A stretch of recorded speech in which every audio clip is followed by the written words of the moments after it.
the car he was traveling in with friends was swept away by floods in the Chokwe region south of Mozambique, Zikonomiso reports. In a statement, Mgwevu's families expressed deep devastation at the grim discovery of his body. Since the news, there's been an outpouring of messages of sympathy and support that have been conveyed to his loved ones on social media platforms and political circles.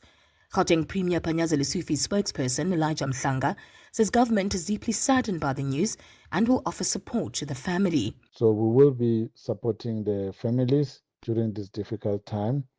Our prayers are with them. And once again, we convey our deepest condolences to the family. The MMC, together with the persons that he was with in the vehicle, whose identities are yet to be confirmed. Last Monday, government officials confirmed that one person survived the incident and was assisting in search and rescue efforts. Mgwevu's family says arrangements for repatriation and a funeral will be communicated in due course as they come to terms with their loss. Zikonomiso, Eyewitness News. The city of Joburg has confirmed the CEO of the Johannesburg social housing company, Themba Matibe, has been taken in for questioning. Multiple sources have told EWN that Matibe was arrested on Monday evening and detained at the Sandton police station. It's understood the senior official is being investigated after being linked to alleged irregularities involving certain contracts. The 28-year-old is also a member of the ANC Youth League and recently served on its National Executive Committee. Alfa Ramashwana reports. Heavily armed law enforcement officials raided the Johannesburg social housing company's offices in Braamfontein on Monday, where several senior officials were found and later questioned. The entity, however, has declined to confirm or deny the arrest of its CEO, Themba Matibe, saying it will leave the matter to the relevant authorities. Spokesperson Nthabiseng Mpela says while the municipal housing company's offices were raided by law enforcement officers, further direction will be provided once police formally communicate with the entity. As an entity, we respect the rule of law and the presumption of innocence. So, should any allegations be formally confirmed, I trust that the board will provide direction on the way forward. Matibe has served as the JDA's CEO for the past 2 years, but was recently seconded to lead the Johannesburg Social Housing Company. Alfa Ramshwana, Eyewitness News. Embattled KZN Hawks boss Leseja Sinona is expected to resume his testimony before the Madlanga Commission of Inquiry in Pretoria today. Yesterday, a questionable relationship was drawn between Sinona and tender tycoon Vusimuzi Matlala. This after Sinona confirmed he shares a close bond with Matlala, who has been implicated in the multi-billion rand Tembisa Hospital scandal. Oren Singh reports. In June 2024, Vusimuzi Matlala scored a 360 million rand SAPS Health Services contract, but the contract was flagged and subjected to an internal probe before being cancelled in May last year. Shortly after, Matlala was arrested by members of the PKTT. KZN Hawks boss Leseja Sinona told the Madlanga Commission he forwarded the PKTT disbandment letter to Matlala early last year, something Justice Mbuyiseni Matlanga questioned. Very strange that you would have shared with Mr. Matlala a letter disbanding the PKTT if you did not know him to have any interest in the subject of the PKTT. But Sinona claims he was unaware Matlala was being investigated. I was not aware he's the subject of investigation by the PKTT or any other unit. Sinona confirmed he has known Matlala for at least 7 years. Arun Singh, Eyewitness News. Western Cape officials say an assessment is underway to determine the extent of damage caused by a fire at the Paarl hospital yesterday. Emergency service and hospital staff managed to evacuate 3 floors of that facility after the blaze tore through a section of the hospital. Investigations are underway to determine the cause of the fire. DA Western Cape spokesperson on health and wellness, Memory Boyson, commended emergency workers for ensuring that patients were relocated safely. While the cause of the fire is still under investigation, the professionalism and preparedness of healthcare workers and emergency responders prevented what could have been a far more serious situation. And Sir Keir Starmer is expected to land in Beijing for the first trip to China by a British Prime Minister since 2018. He is due to meet President Xi Jinping tomorrow. The trip marks the government's attempt to reboot the UK's relationship with China. Some critics have argued that the trip is not a good idea, saying China and Britain hold world views that are too different. But Starmer says, as one of the world's biggest economic players, a strategic and consistent relationship with China is in the nation's interest. Around 60 British business and cultural leaders are also on that trip, including representatives from bank HSBC and pharmaceutical company GSK. Gold is trading at $5,145.49 an ounce. The rand is at 15.95 to the dollar, 22.01 to the pound, 19.12 to the euro, and Brent crude oil is at $67.16 a barrel. And in the traffic, we've got some delays reported on the Mark 1 North. This is just as you approach Boyson's Road off-ramp due to that substation on fire near the M1 off-ramp. So please be on the lookout if you're traveling within the Boyson vicinity and try to keep it moving on the road. If you are traveling on the N1 North leaving Devlin, do expect delays as you approach the Deep Kloof interchange. About a 10-minute hold-up already between the Golden Highway and Deep Kloof interchange. Please be on the lookout there. And in your sport, the Proteas merciless in a 9-wicket win over West Indies in the first T20 last night. Sundowns are 3 points clear at the top of the Premiership after a last-minute 2-0 win over Skekone. And at the Australian Open, Rybakina beat Swiatek in straight sets to go to the women's semi-final. A partly cloudy Wednesday in store for Gauteng today with isolated afternoon showers expected. Joburg starting at lows of 15 degrees, peaking at 28. Pretoria 17 and 31 and Vereeniging 16 and 28 degrees. The top story in EWN this hour. The Gauteng government has committed to supporting the family of late Ekurhuleni MMC for roads and transport, Andile Mgwevu. EWN, in touch, in tune and independent. For the latest, visit ewn.co.za or download the EWN app. Get your brain in the game and win big on the Brain of 702. Enter now on primemediaplus.com. T's and C's apply. This is Breakfast with Bongani Bingwa on 702. Let's walk the talk. 9 minutes after 6 o'clock, it is a Wednesday. It's the 28th of January, 2026. Welcome to the show. My name is Bongani Bingwa. Thrilled to be in your company, as always, for the next 3 hours. And we've got a bumper show lined up for you. It is a Wednesday, and on Wednesdays, we bring you the Africa Report, stories from the continent that we think you should pay some attention to. And we're careful that the stories aren't all about doom and gloom, war, disease, or pestilence. But sometimes we want to bring you stories of optimism, stories of innovation, stories of success, stories of inspiration. Today is one such day because we'll be telling you about the Global Creative Summit. The creative economy is one of the new buzz sectors, and African talent is going to be taking center stage at the Global Creative Summit. It's the continent's big annual creative industry event. So for creatives, musicians, filmmakers, designers, and cultural practitioners, this is your opportunity to turn your creativity into real economic opportunities. Our big interview focuses on something that was started as a debate, if you will, by the Capitec CEO, Gerrie Fourie, last year. Remember when he said that the official unemployment figures belie the real economy? And he said instead of 32.9% or thereabouts, we should actually be looking at around 10%. And that's pretty much what our big interview guest and his colleagues more or less are arguing, not so much about unemployment, but the idea that we've long treated the informal economy, the township economy, as unsophisticated, yet the numbers tell a different story. This is Breakfast with Bongani Bingwa on 702. Let's walk the talk. By way of example, Standard Bank is telling us that Stokvels last year had revenue inflows that breached the 13 billion rand mark. How do we ignore that sector? It's got key data on jobs, on growth, on potential tax revenue. right?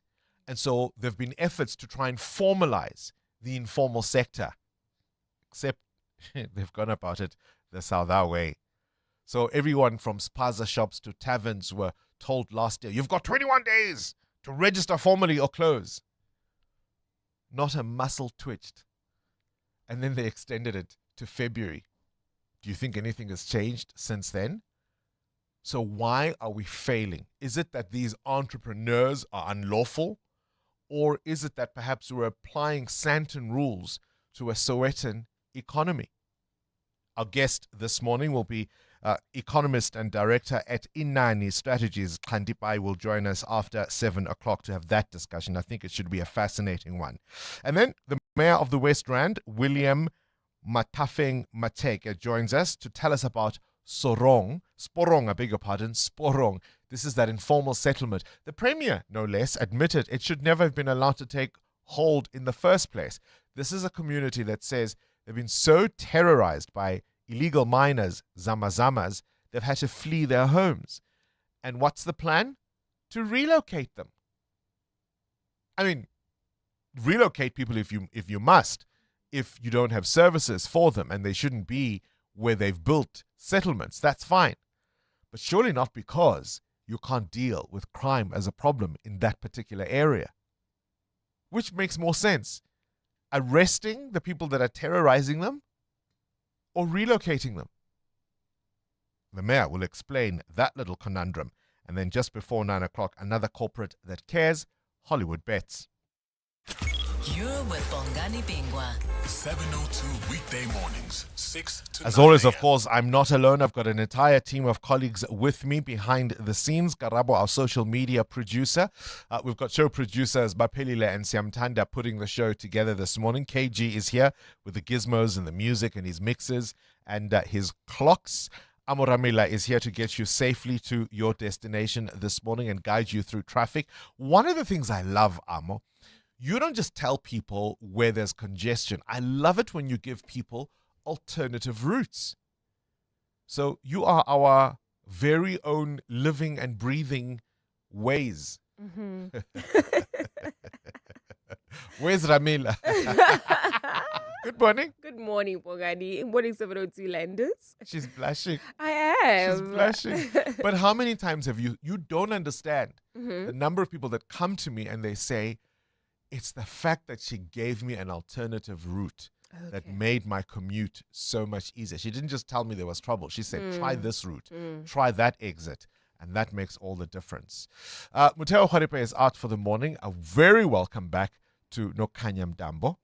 A very good morning to you, Bongani, and to the 702 Landers as well. I'm with my bevy of beauties this morning. Hey, bevy of beauties. The ladies' team. So I've got a question for you. Our shout out usually is a question to try and illustrate a story that's in the news that we think you should know about, and we kind of want to be creative in getting to it. Have you fallen for a story that later turned out to be untrue? Maybe you read it in the papers, maybe you heard it on the radio or even on television or saw it online. Is there a story that fooled you once? Amo? Oh, definitely the Tembisa 10 story that claimed that a lady had given birth to decuplets. It was, and I remember we had a mother's group, right? All of us new moms and what have you. And somebody posted the story in the group and we started sharing our thoughts and we started sharing how, we should support her, be involved, how is she gonna raise these children, which hospital is she in? We've lived in South Africa, hey? I promise you. I'd forgotten about that. Yeah. I had actually forgotten. Do you remember the pictures? In the pink dress. In the pink dress. What was she? Even Bongani, actually. It had the whole world going. I had completely forgotten about that. All right, your story, no Kanya, that Mine you fell for? Was actually just last year, April Fools. In my inbox, got a message from one of the companies, one of the tech companies that was talking about the return of Mixit. I fell so hard for that. I was walking around telling everybody. I almost even came here to tell you about it. I think I was that close. I think a few of us fell for the return of Mixit story. Gosh, we did an April Fool's Day joke, and as a rule, this show will no longer do April Fool's jokes because we get into trouble. We did an April Fool's joke with Musi Maimane. He was still leader of the DA, I think, and this was before the GNU. I think it was 2019. It may have even been. The joke was he had accepted the call to join the ANC, and because it was the Tumamina era, the New Dawn moment, and the joke was he was going to be now part of the ANC, and he was responding to the president's call. Ha ha ha ha, we said. We were joking. The calls this poor man got. Hang on, was he in on it? Yeah, we interviewed him. Okay. It was a big, big fat joke. And then, of course, at the end of the interview, we said we were joking. Okay. But people caught only the snippets. And this thing went viral. He was getting calls from international media.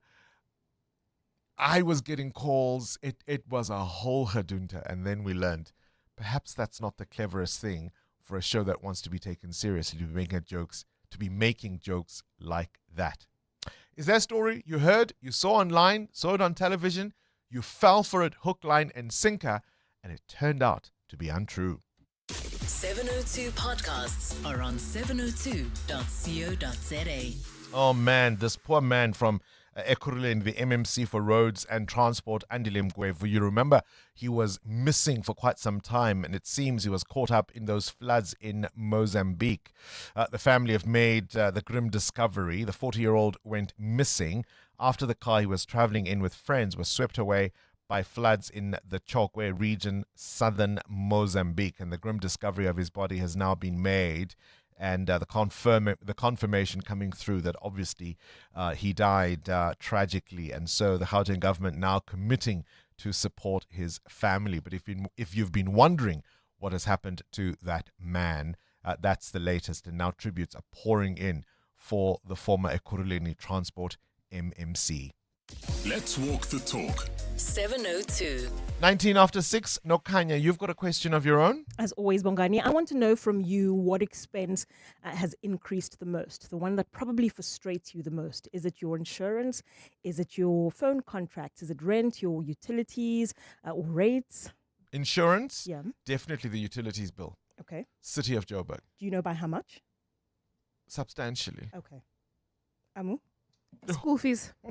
Yeah, it's gone up because 10% increase, and then also my daughter is now in the same school as my son, which means now the fees have to increase because although she's in grade R, but it's a formal grade R. No more creche fees. No more creche fees. No. You're paying proper. Yeah, proper school fees. So.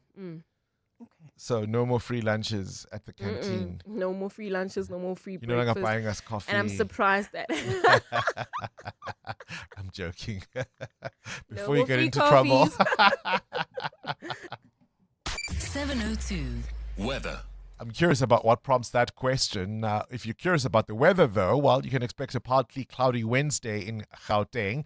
Isolated afternoon showers are expected. Temperatures will peak at 28 in Joburg and Vereeniging. 31 is your high in Pretoria. Clear skies expected for Cape Town, a high of 28 there as well.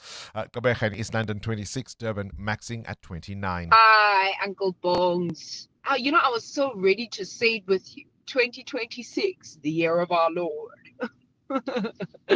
Good morning. But yeah, I'm very disappointed.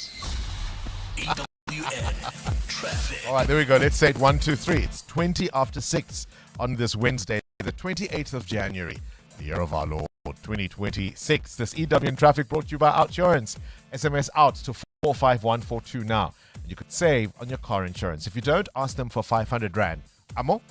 Well, Bongani, we do have that incident reported in the Boysons area right near the M1 off-ramp. Please be on the lookout if you're traveling along this route, and do let us know exactly what's happening if you have passed through this area on X at EWN Traffic. Otherwise, if you're heading towards Roodepoort, we've got an accident on the N1 North. It happened right near 14th Avenue. It's causing delays. There's also queuing traffic on the N3 North. This is between the Elands turn off and the Girulis interchange. We do have a car that is stuck on the road, so heading towards area areas like Modderfontein, Alexandra, as well as Edenville could be problematic this morning.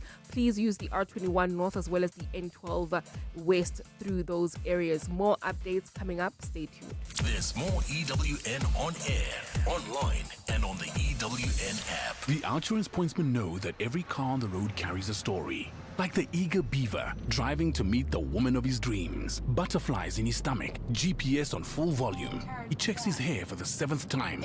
Looking good. The Outsurance pointsmen know it's not just a car in traffic. It's a possible love story on the move. Every story's different and every story matters. That's why the Outsurance pointsmen have been doing what they do since 2005. In proud partnership with 702.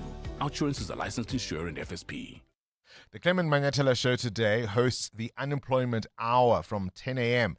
and it's a platform for job seekers to market themselves to potential employers. Send an email to cm@702.co.za. If you're an employer, tell us your required skills and the Clement Manyatela team will try and match you with potential candidates. You can do so, of course, if you're unemployed as well, and listen to the Unemployment Hour for your opportunity to market your skills. The Clement Manyatela Show, only on 702. Start your day with Bongani Bingwa on 702. Let's walk the talk. 23 minutes after 6 o'clock, we're asking you a very simple question. Is there a story that you have heard or read that turned out to be untrue, that you fell for hook, line, and sinker? Good morning, Bongani and the team. Zamogutle in Pretoria. In KZN, there was a musician, a very popular one, Mgumeni, and he passed away early or late 2010s. And then a couple of months later, he woke up from the dead. Bongani. There was Inyala. He was in the police Inyala with a microphone speaking to the community of Umsinga. I believe the story up until it crumbled. Kumeni is my story. Have a nice day, guys. Yeah, I mean, people believe all sorts of things, hey? Don't they? People believe a man can live in a fish for 3 days, hey? And talking snakes and the likes of it, hey? Are those stories true? You're with Bongani Bingwa. 702 weekday mornings, 6 to 9 a.m. 24 minutes after 6 o'clock, things you need to know at this hour. A key legal development is expected today in the multi-million rand asbestos corruption case. So remember Murwadi Cholota, she of course the former PA to Ace Mahashule. Well, her lawyers are filing court papers challenging her prosecution, arguing this case shouldn't even go ahead. This follows that ruling by the Constitutional Court last week, sending the matter back to the Bloemfontein High Court. You remember the Apex Court said Cholota's extradition was unlawful, but crucially they ruled this didn't automatically block the state from pursuing a prosecution. ICE is going to Italy.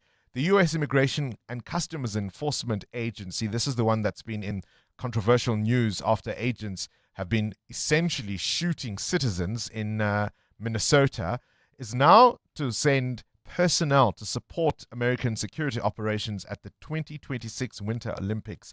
Adam Gilchrist will tell us more about that in the World View. I'm asking you, have you believed a story or a rumor so completely only to find out that it was in fact false? The Citizen this morning is running an incredible story. Law enforcement have dismantled a scam that has been operating out of South Africa apparently for longer than a decade. They are believed to have raked in billions of rands. They set up a call center and they were targeting US citizens. They had software that would even change their voices. And so they would pretend to be from, let's say they were targeting a small town in Alabama. They would pretend to be locals from that area, from that town, and they would speak like the people do. They would encourage them to invest a little. These people would see rapid returns on their initial investments, and so they'd invest more and more and more and more and more. And then, of course, their money would disappear. Then they would move their call center to different premises, assume different aliases, and on and on and on it would go.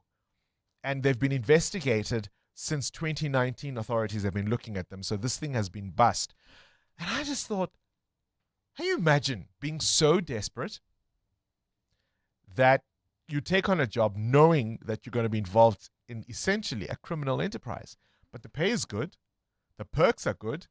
They had all the trappings of a legal corporate entity. They had hierarchies. They were trained. They had managers. They had performance targets, all the while running a scam. It's an unbelievable story.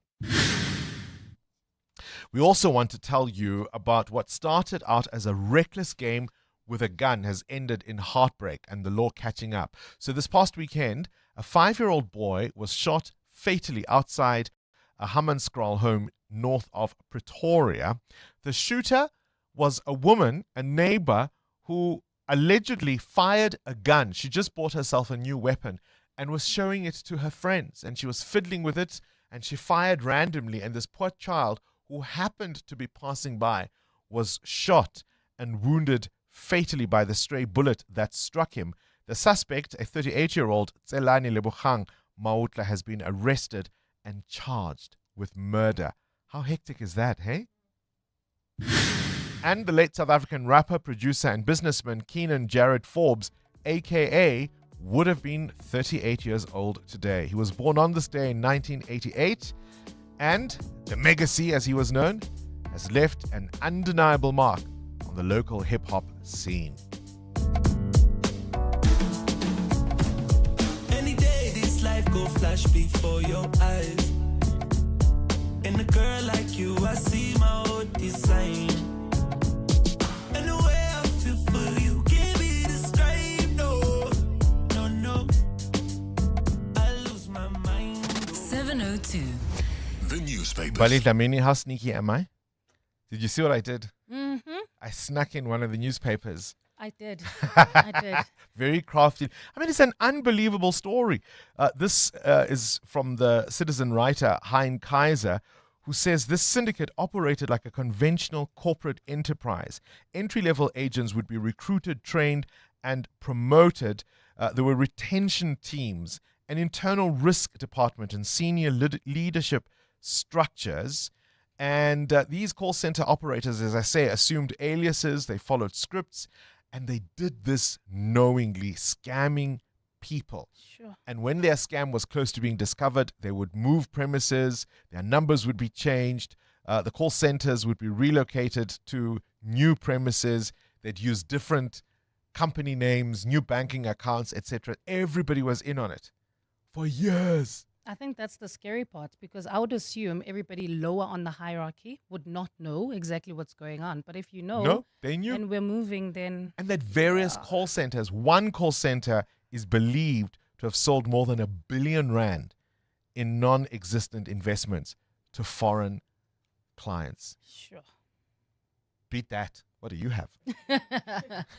What's your relationship with AI, Bongani? Are you like me? Do you say please and thank you because you are afraid of the robots? No, I don't say please. You don't? No. So when the robots come and the revolution comes, I will be the last to die. But I'm asking you this question because on the front page of China Daily, there's a headline of consumers warming to emotional AI toys. Now, this is a story, Bongani, about these emotional support toys that are big and booming in China.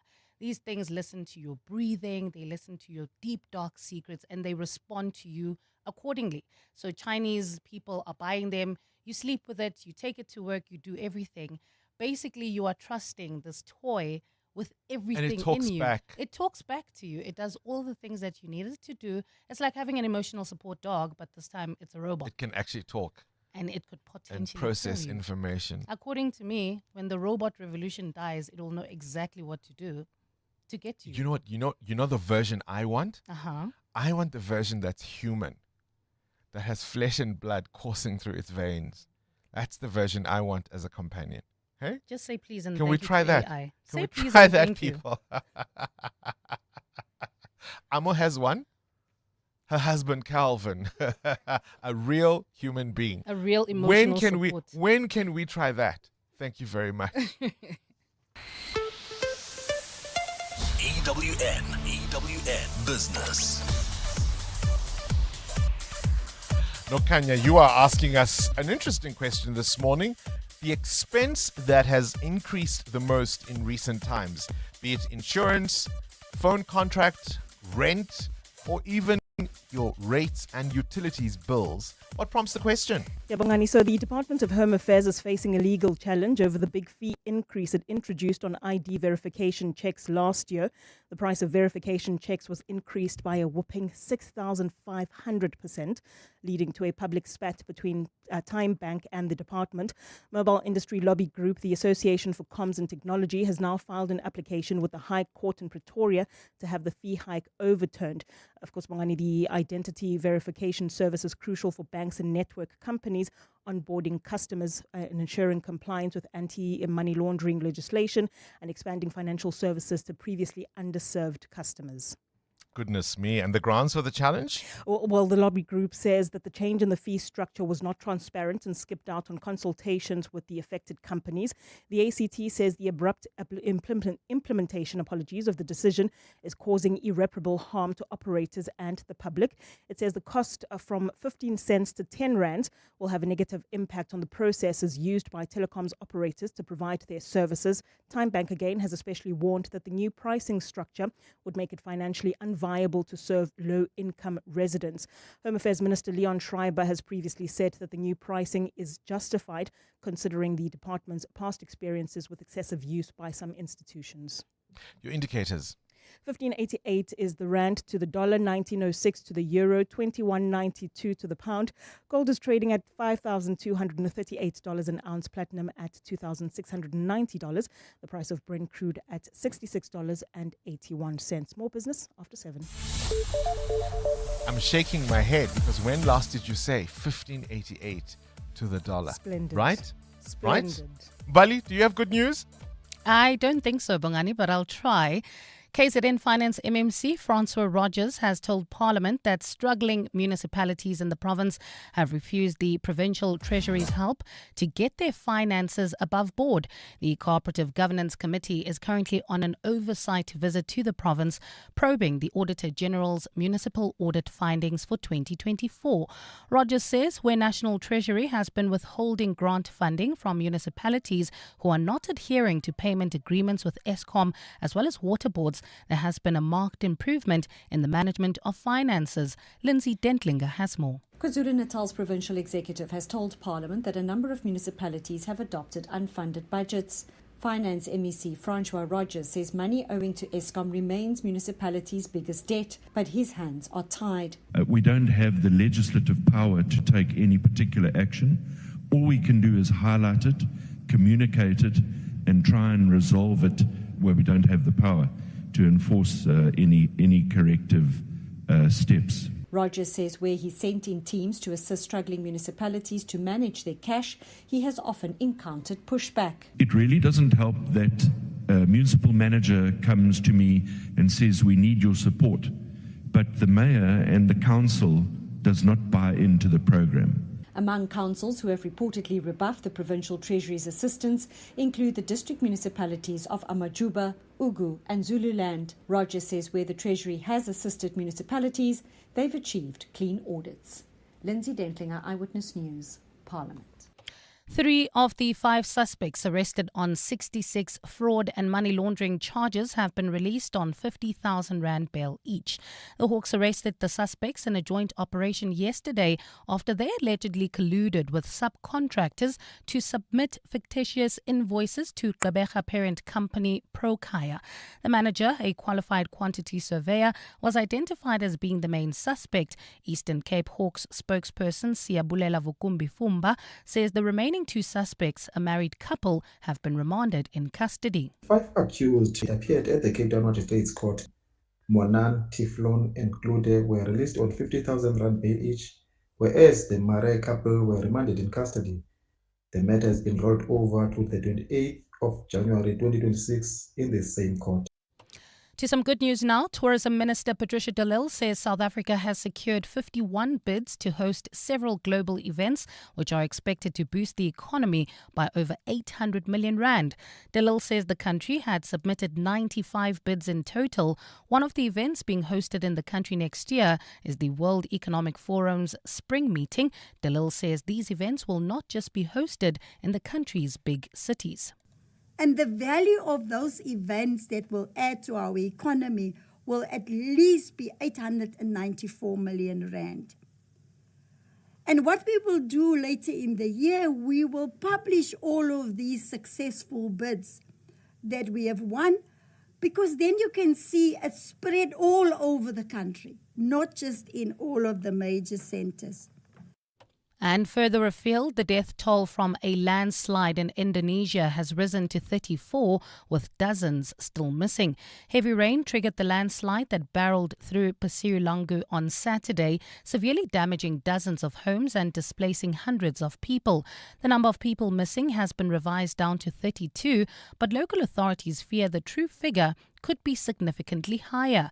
Rescuers have been scouring the unstable area manually as well as using heavy equipment, but they are treading carefully over fears of another landslide due to bad weather. A partly cloudy Wednesday in store for Gauteng today, with isolated afternoon showers expected. Lows of between 15 and 17 degrees and highs of between 28 and 31. And in the traffic, we've got heavy delays on the N1 North. This is between Albertina Sisulu Road and 14th Avenue. A major accident is reported along this route, and it's causing about a 20-minute hold-up. If you're heading towards areas like Rodiport, please try to use Albertina Sisulu Road off-ramp as well as Main Reef Road to try and navigate your way around the scene. A top story in EWN, KZN Finance MMC Francois Rogers has told Parliament that struggling municipalities have refused the Provincial Treasury's help. When choosing a medical aid, pay close attention to the benefits. Like the benefit of skipping phone calls and pharmacy queues with the convenience of the Discovery Health app. The benefit of one app that makes finding the right doctor, booking an appointment, submitting a script, having medicine delivered, and your claim paid simply effortless. Just another benefit that makes Discovery Health Medical Scheme for your health like no other. Speak to your financial advisor or visit discovery.co.za to get a quote. Discovery Health Medical Scheme is a registered medical scheme. The Discovery Health app is brought to members by Discovery Health. Is your skin itchy, flaky, red or discolored? You may have a fungal skin infection. Turbane treats a variety of fungal skin infections like skin thrush, a red and itchy rash with small pimples, usually in damp skin areas. Ringworm, a ring-shaped, sometimes itchy rash. Athlete's foot, itchy red discolored or peeling skin on your feet or toes. And jock itch. Turbane kills skin fungus, and you only need to use the cream once or twice daily for 1 week compared to other 4-week treatments. Ask your pharmacist about Turbane cream and say goodbye to fungal skin infections. Need a seat? Try 7 or 5. It's your call. Want a sunroof? Make it a panoramic. Gotta have power? How does award-winning 138 kilowatt sound? The Changan CS75 Pro is big enough for the kids, smart enough for your playlist, and stylish enough for your Friday night too. Why settle when you can have it all without compromise? The Changan CS75 Pro. Drive tomorrow's SUV today. Visit changanmotors.co.za for more. Changan, driven to evolve.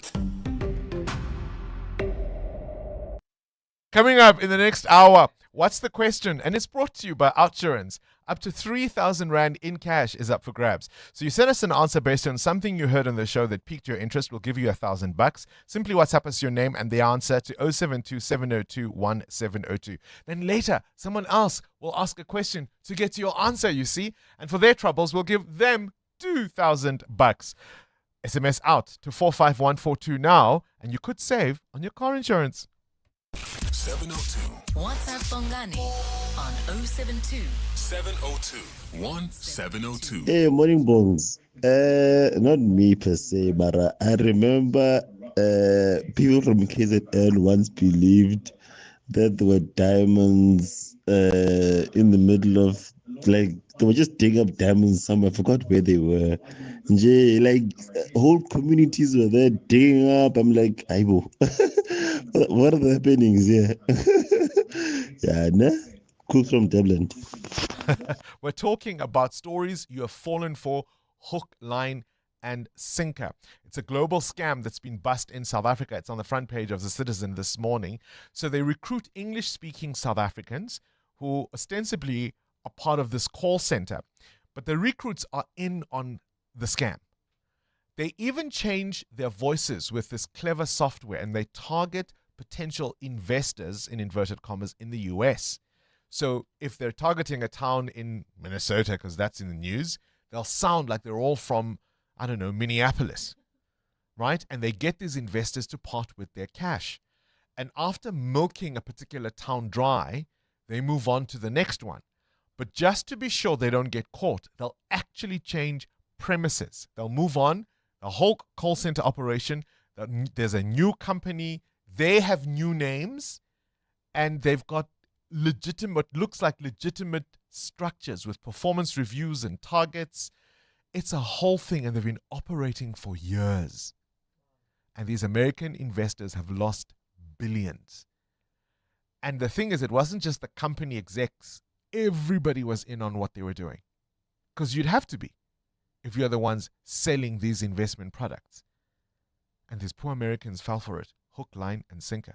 Morning, Bongani and team. I always laugh anytime you say, my husband Calvin, because I always think of Siba. I used to watch a lot of Siba back in the day, and she always used to say, my husband Brian. So my sister and I started calling any guy, my husband Brian. EWN Sport. Yeah, I mean, Cindy, maybe you should start as well. Saying, my husband Mark every day. My husband Mark every day. I just say Mark because I think everybody knows him. It's your husband Mark. Yeah. Did your husband Mark watch the Proteas yesterday? No, definitely not. It's one sport he Really? Doesn't like cricket? No. And it's okay because, like I think I've said this before on radio, both of you can't like all the same things all the time, because otherwise you will firstly get bored, and secondly, like, imagine if we both loved, like, we're diehard sport fans. We'd never leave the house. All right, so what happened yesterday? I didn't even watch Bongani. I was out, actually. The Proteas were merciless in a 9-wicket win over the West Indies in a first T20. EWN Sports' Kieran Thompson was there, though. He definitely watched. South Africa kicked off their final leg of T20 World Cup prep with a comfortable 9-wicket win in the Winelands. The Windies set the Proteas a target of 174 runs after being sent in to bat by Aiden Markram. The South African skipper put on a match-winning 93-run stand with Ryan Rickleton, finishing unbeaten on 86 of 47 balls. George Linder took 3 wickets for 25 runs and was named man of the match, but felt his captain deserved the award. That was a hell of an innings. I felt he should have got man of the match, and definitely not me. But yeah, it's obviously very exciting for him to be the player he's, the leader he is, because he's an exceptional leader and we all follow him. The sides head to the Highveld with their next clash set for Centurion on Thursday evening. Kieran Thompson, Eyewitness News Sport, Boerland Park. England beating Sri Lanka by 53 runs in the third ODI, winning the series 2-1. Brook named player of the match for his unbeaten 136. Mamelodi Sundowns left it until very late to beat Sekone 2-0 last night. They're 3 points clear at the top of the table. Santos with the opener in the 91st minute, and then 3 minutes later, Leon doubled that. Sundowns coach Miguel Cardozo. Today it was the victory of the belief. We knew that this game would be very particular on the tactical approach that we had to have, the spirit that the team had in terms of understanding that this game would not be won by the first 11, by the starters, but by also the finishers and the ones on the bench, and the spirit that the ones that stayed out had to also embrace. One game tonight, Kaizer Chiefs are away at Marumo Gallants. Live action from the Australian Open where Jessica Pegula is through to the semi-finals. She beat the 4th seed Amanda Anisimova 6-2 and 7-6. Pegula will meet the 5th seed Elena Rybakina in the semi-final. Rybakina shocked the 2nd seed Iga Swiatek 7-5 and 6-1. On court at the moment, the men's quarter-final, Djokovic against Musetti. After this, Shelton aims to stop Sinner. Cindy Paluta, Eyewitness News Sport. There's a new way to experience all your favorites. Pulse Africa, the 24/7 fast channel, now live on PrimeMediaPlus.com and the Prime Media Plus app, bringing you the best of Prime Media around the clock. Watch the biggest moments from 702. It's non-stop entertainment and authentic African storytelling, all from Africa's leading media network. Pulse Africa, only on the PrimeMediaPlus.com and Prime Media Plus app. Municipal services are vital to keeping the city safe, clean and functional. By paying for municipal services such as your water bill, you're investing in Johannesburg's water supply. Paying for your services is not just a transaction, it's a commitment to your community's sustainability. Help pave the way for a brighter tomorrow, one payment at a time. It's brought to you by Johannesburg Water, a water utility that cares. Want to know how much money OUTsurance saves 35-year-old Zanai on her car insurance? A whopping 1,180 Rand. That's an incredible 1,180 Rand monthly saving on Zanai's 2017 Mercedes-Benz GLA. And the out bonus she'll get? It is close to 6,500 Rand in 3 years if I'm claim-free. Nice. How much money could OUTsurance save you? SMS OUT to 45142. That's OUT to 45142. Licensed insurer in FSP. TCs and information online. Are your nails discolored, brittle, crumbly, or appear ragged? Are they thickened or starting to lift off their nail bed? You may have a fungal nail infection, which can lead to discomfort, limit your activities, and have a negative impact on your social life because of the embarrassment. New Turbane Nail treats fungal nail infections by directly killing the fungus. It requires no filing before application and dries in about 30 seconds once applied. Ask your pharmacist about New Turbane Nail and say goodbye to fungal nail infections. The Brainy Kids of the Whiz Quiz on 702. Hello, my name is Sarah Isaacson. I go to Yeshiva College.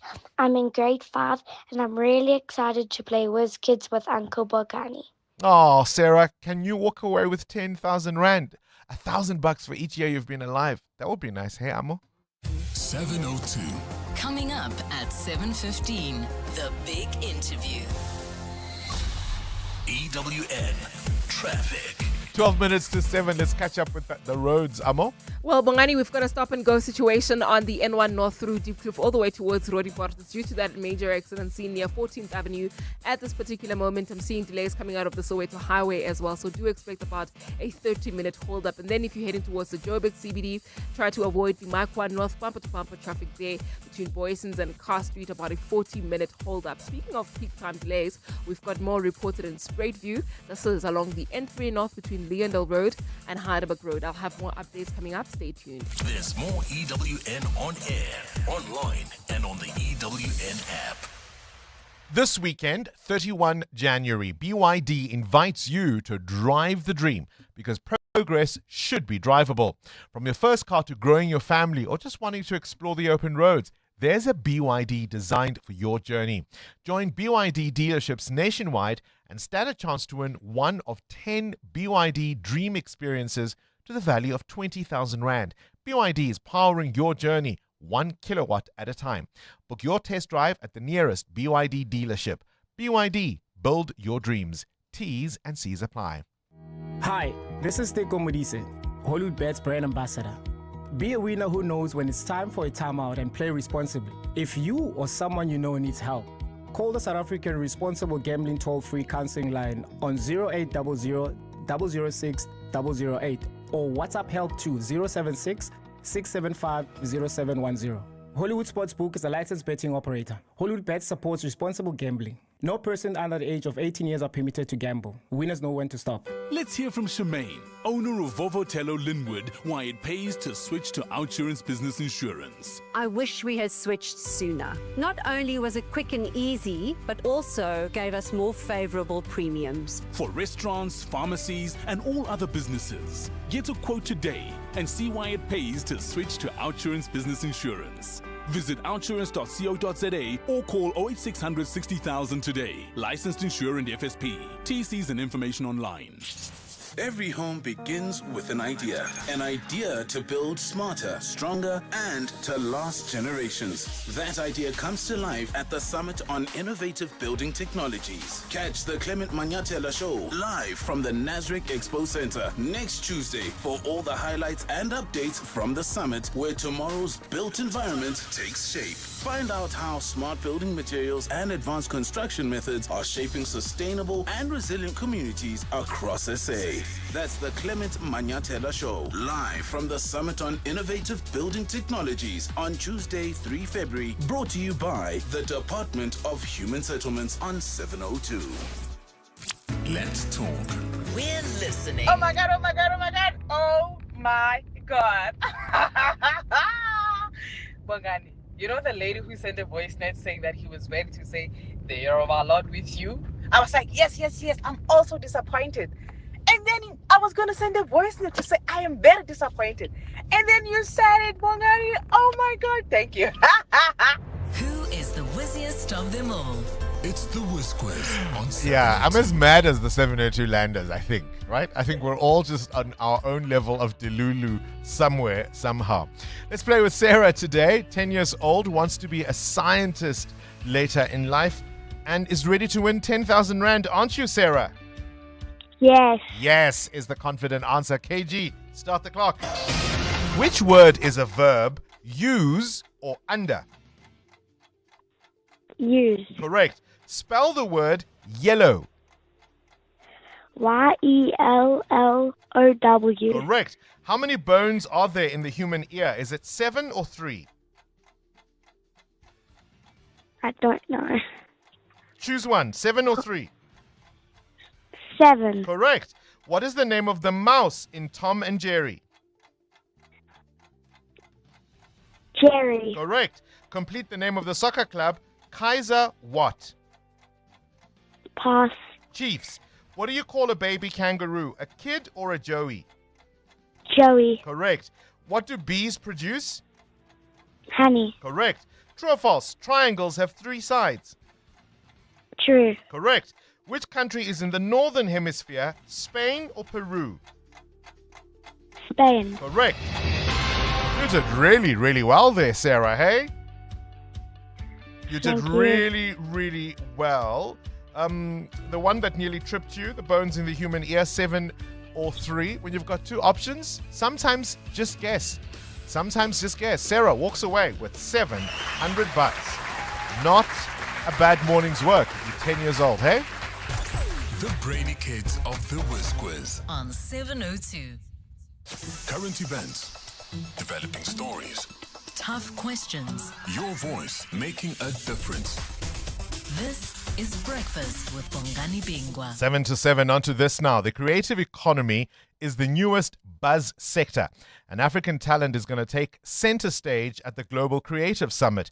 This is the continent's big annual creative industry event for creatives, so it could be musicians, filmmakers, designers, cultural practitioners.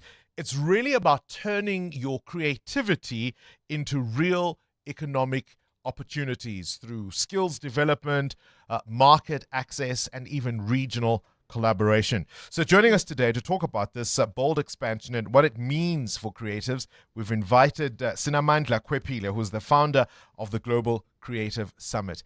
Thank you for popping into studio. Good morning and welcome to 702 Breakfast. Good morning and thank you so much for having me. So Sinamandla, for people who may not know or who may be outside of the creative economy, what is the Global Creative Summit? So the Global Creative Summit was formed last year, 2025. It came out of a growth strategy from Gauteng. So it's basically a platform where we are looking into the ecosystem and also the orange economy, which is the creative economy. So we have broken it up to 6 pillars actually. So we look at film, music, visual arts, animation and gaming, storytelling, and culture, diplomacy, and trade. So by breaking it down to these pillars, we then look at collaboration elements. How do we collaborate as Africans so that we have a seat in the global conversations around the creative economy? All right, so you mentioned it came out of Gauteng, but this year your activations will expand to other provinces. I think you'll also go to Lesotho and Eswatini. Yes, that's correct. So when I meant that it came out of a Gauteng growth strategy, the company called KS Music Agency was appointed to put a growth strategy for the cultural and creative industries, which is a company that I'm part of. So this was done for the Premier's office in 2023, and it was signed off by the Premier's office. So that's where the idea of a cultural and creative industry platform such as Global Creative Summit came from. All right, so how do you turn creativity into economic opportunity? I mean, can you give us an example, for example, how a creative entrepreneur could benefit directly from your activations? So with the activations that we are doing around South Africa, all 9 provinces, and also in the continent with your SADC and your Ghana and your Nigeria, basically it's us collaborating as Africans, where you take person from visual arts and you collaborate with music. So that's how we are trying to bridge the gap and to create collaboration elements so we are able to work with each other. And also the most important part about it is the market access, because we are not just having conversations as South Africans, but as Africans. So now that's where you'll start seeing that different practitioners from the creative sector are coming into the market, and they're also exporting and trading with each other in the African continent. I suppose it's all about access in the end, isn't it? Yes, it is. For people who want to invest in the creative economy, who want to back artists, what can they do? How do they get involved? So with the Global Creative Summit, we follow G20. So we are starting in South Africa and Africa to activate. And at the end of the year, we will be hosting in New Orleans our second edition of the Global Creative Summit. So we call on investors to basically assist us with putting up these creative hubs where artists have access to internet access, to information around policies, looking at what AI is doing right now. So if we don't create our own AI policies and as Africans, then the AI will take over the business for the creative sector. So basically we are calling out to financial institutions, because that is where we are struggling as creatives, how to sustain ourselves, how to make sure that the money that we make from the creative sector, we are able to manage it. So that is our call out to private sector, that as creatives, we are good at creating, but we also need the private sector to assist us to go forward with our agenda. For anyone listening to us today who perhaps is thinking of joining or even pitching their work at this summit, what's the message you want them to hear, and where can they get involved?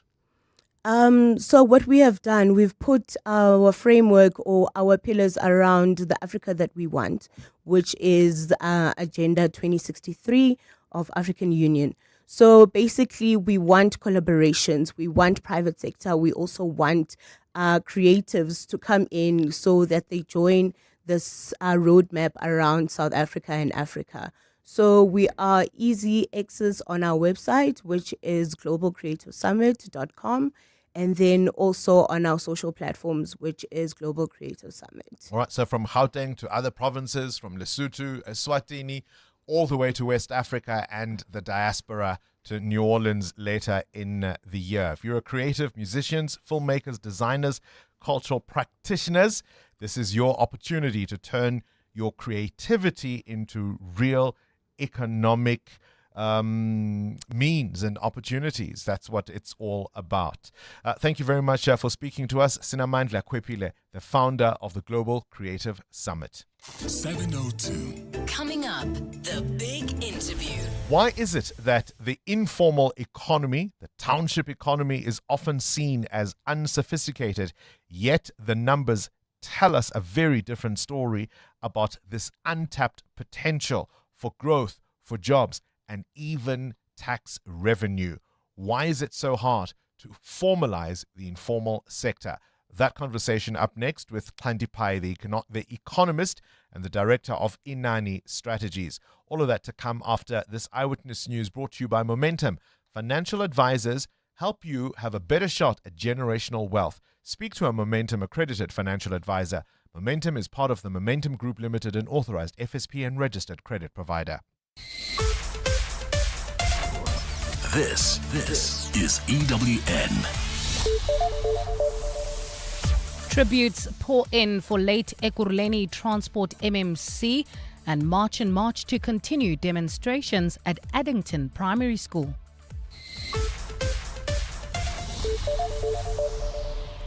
Good morning, I'm Bali Dlamini. Tributes are pouring in following news of the passing of Ekurhuleni MMC for Roads and Transport, Andile Mgwebu.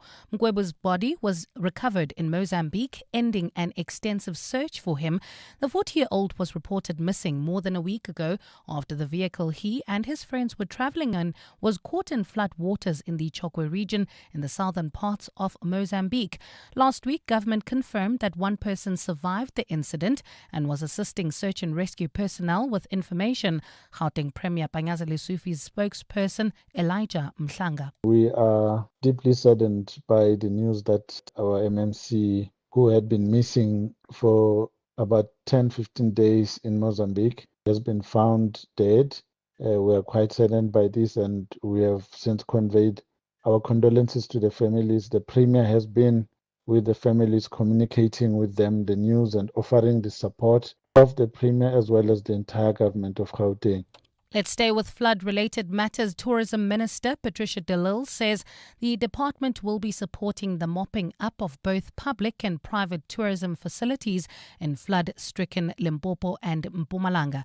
Earlier this month, deadly storms hit both the provinces, claiming the lives of at least 33 people and leaving thousands displaced. The floods have damaged infrastructure, affecting tourism sites, including the Kruger National Park. De Lille says there are plans to support rebuilding. We have committed that we will support the mopping up and the cleaning up of both public and private tourism facilities in those two provinces through our EPWP program. So the DG has made that commitment, and we are going to use our EPWP budget. The city of Joburg has confirmed the CEO of the Johannesburg social housing company, Themba Matibe, has been taken in for questioning. Multiple sources have told EWN that Matibe was arrested on Monday evening and detained at the Sandton police station.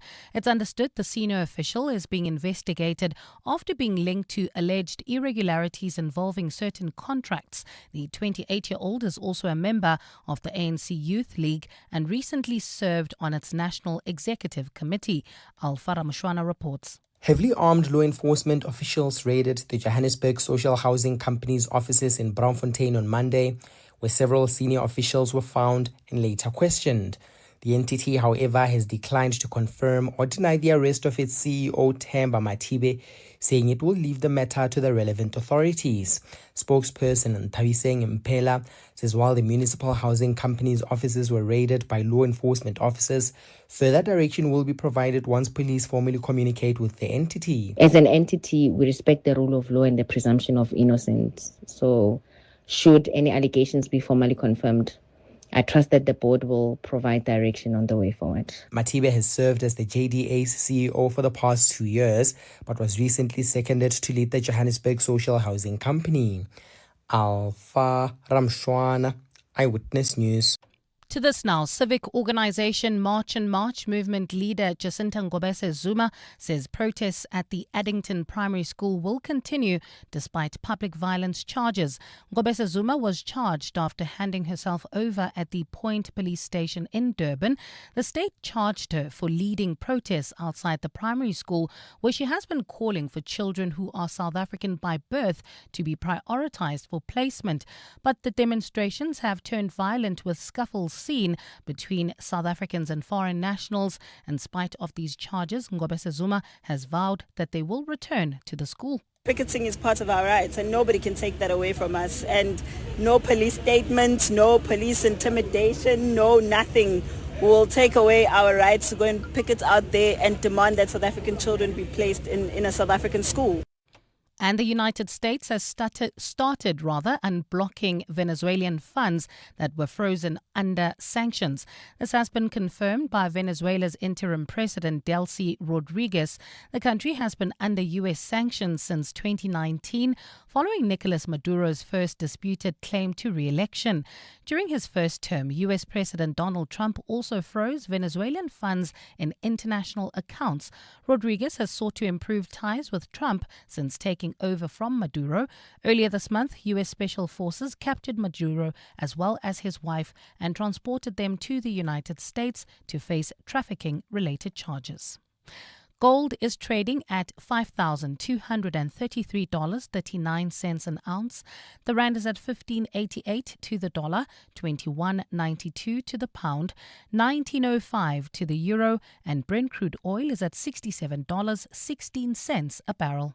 And in the traffic, we've got delays on Spruit View along the N3 North. So this is between Leondale Road and Heidelberg Road. An accident is being reported along this route. If you want to avoid the scene, please try to use the R59 North through Alberton.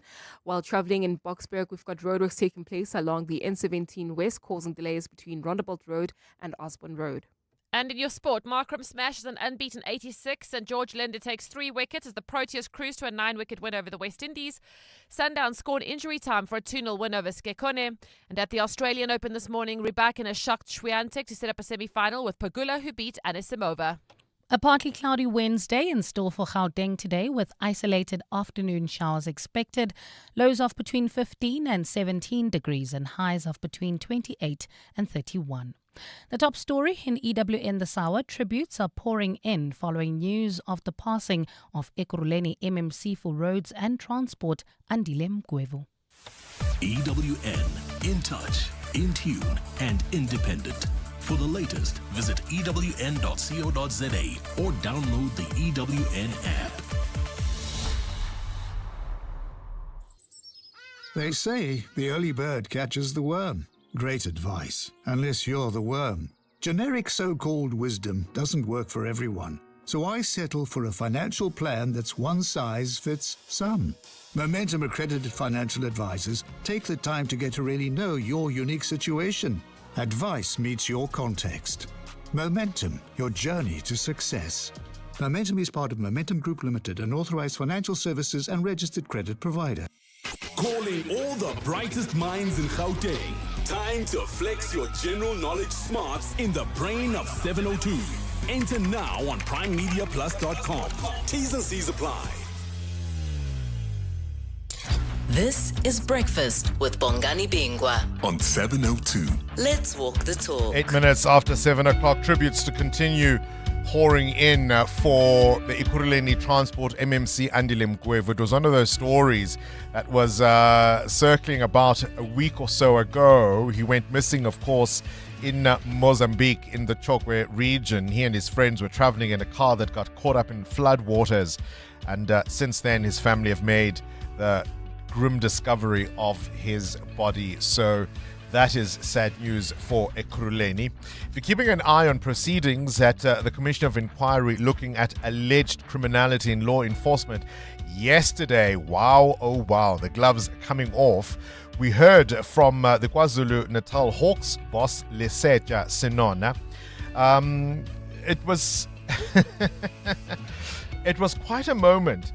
This is, of course, the head of the Hawks in KZN, as I say. Firstly, he wanted to testify for just one day. And then he was told, of course, that he has to come back and sort out his leave issues.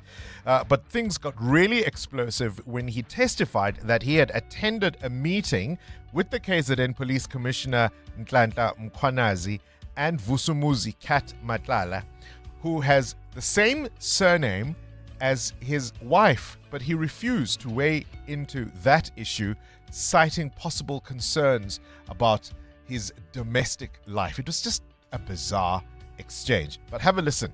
I also want to know, why do you think, in your position as the provincial head of the Hawks, responsible for preventing and combating priority crimes, you didn't advise Mr. Matlala differently, to say, if you have a problem go through proper channels? Look, the meeting was never arranged by me. It was arranged by General Tele.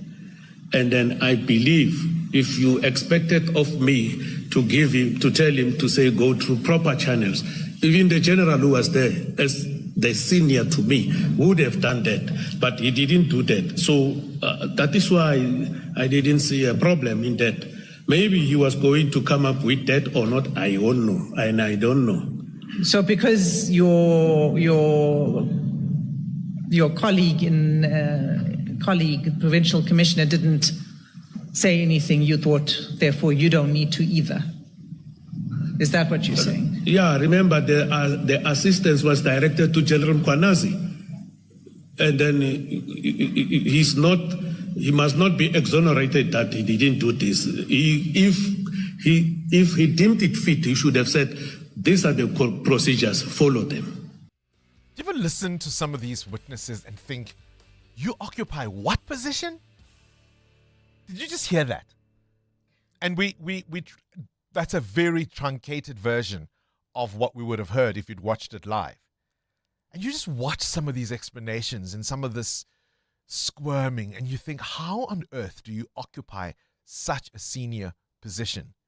If that's the head of the Hawks in a province, no wonder we've got the issues we do with crime in South Africa, isn't it?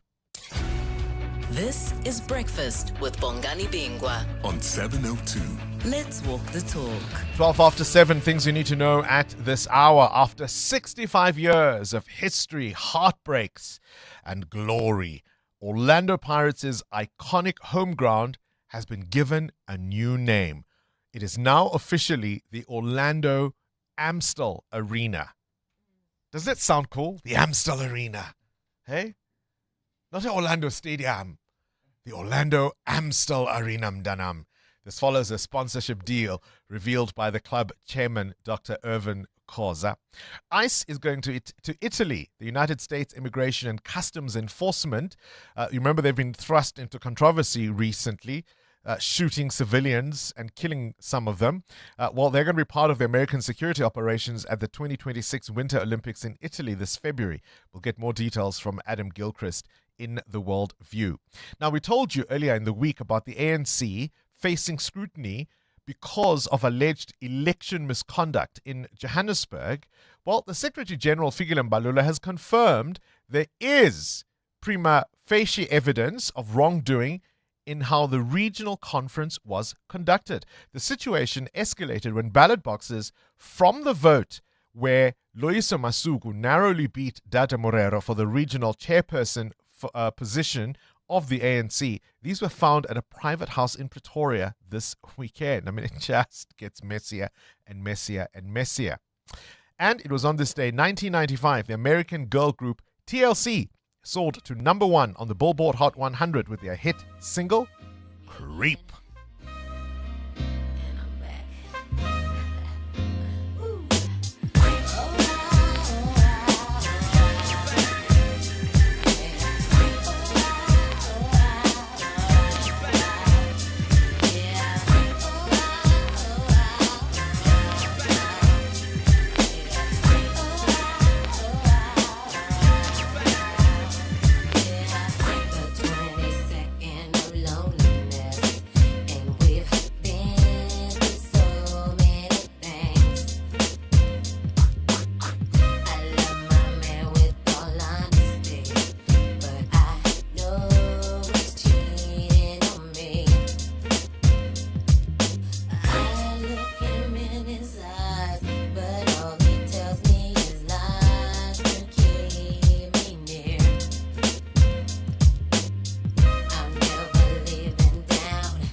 Oh man, I remember that iconic scene in Waiting to Exhale where they're dancing to this song.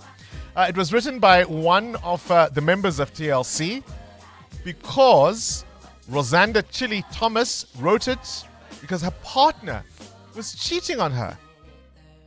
What would you do if you found out your significant other was unfaithful? Write a song? Do you forgive? Do you confront? Do you cut them off completely? Is it a deal breaker? Hey, Rosanda Chili Thomas wrote a song and she laughed all the way to the bank, didn't she? 702. Up next. The big interview. EWN. All right, the CWN traffic is brought to you by Outsurance. SMS out to 45142. You could save on your car insurance. If you don't, ask Outsurance for 500 Rand. Amo? Well, Bongani, that accident that happened in the Roodepoort area along the N1 North near 14th Avenue is really a major scene because it's causing heavy traffic volumes coming out of the Deep Kloof interchange. About a 30-minute hold up there. Please try to avoid approach with care, and if you can, try to use the Mike 1 North instead. More updates are coming up. Stay tuned. There's more EWN on air, online, and on the EWN app. The Outsurance pointsman can't help you find your work access card, but they can ease traffic congestion so you get to the office in time to check under the seat, perhaps. With the Outsurance pointsman on the roads for the past 20 years, we can all get to where we need to be quickly and safely in the new year. Outsurance really means it when they say you always get something out. In proud partnership with 702, show them some love online using hashtag pointsmanlove.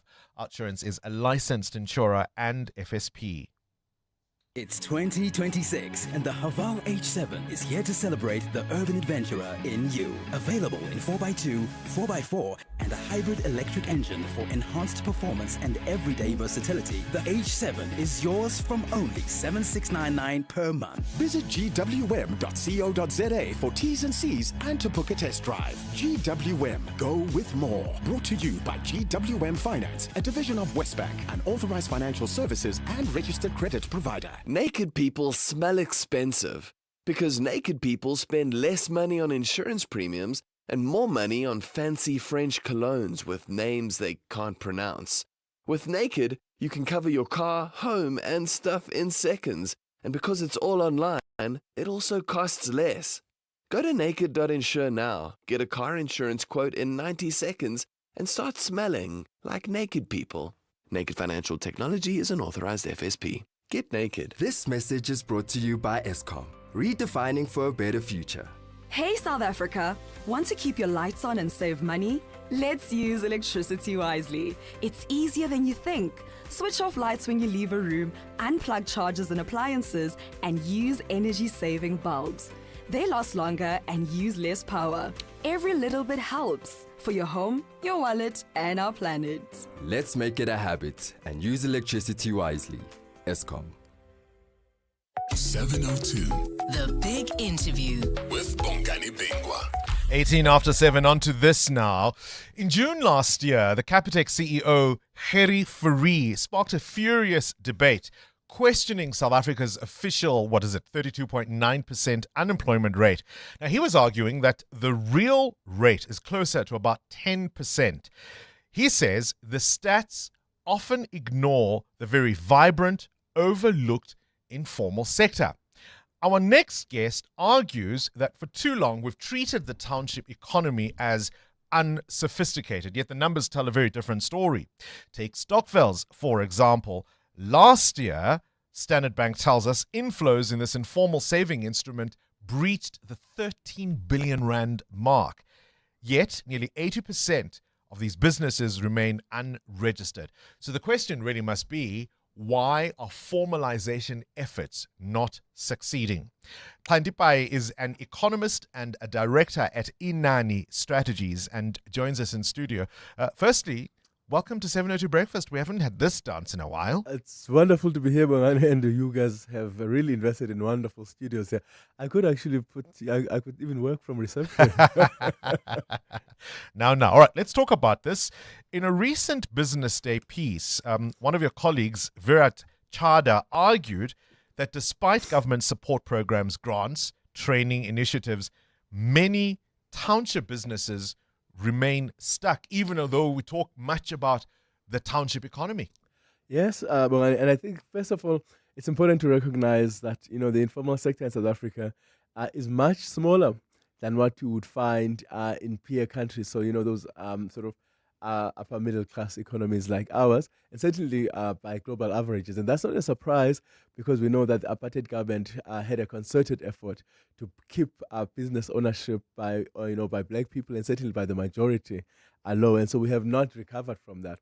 But at the same time, as we say, we don't look at, we talk about the informal sector as a separate thing. But we all know that, say, for example, if we were referring to an own account worker like Ugogo Tengsa Magwinya, that lady goes to Macro to buy flour, to buy sugar, and Macro, of course, if we think about it, or any wholesaler, is a formal business. Yeah. So they are completely connected to the formal business.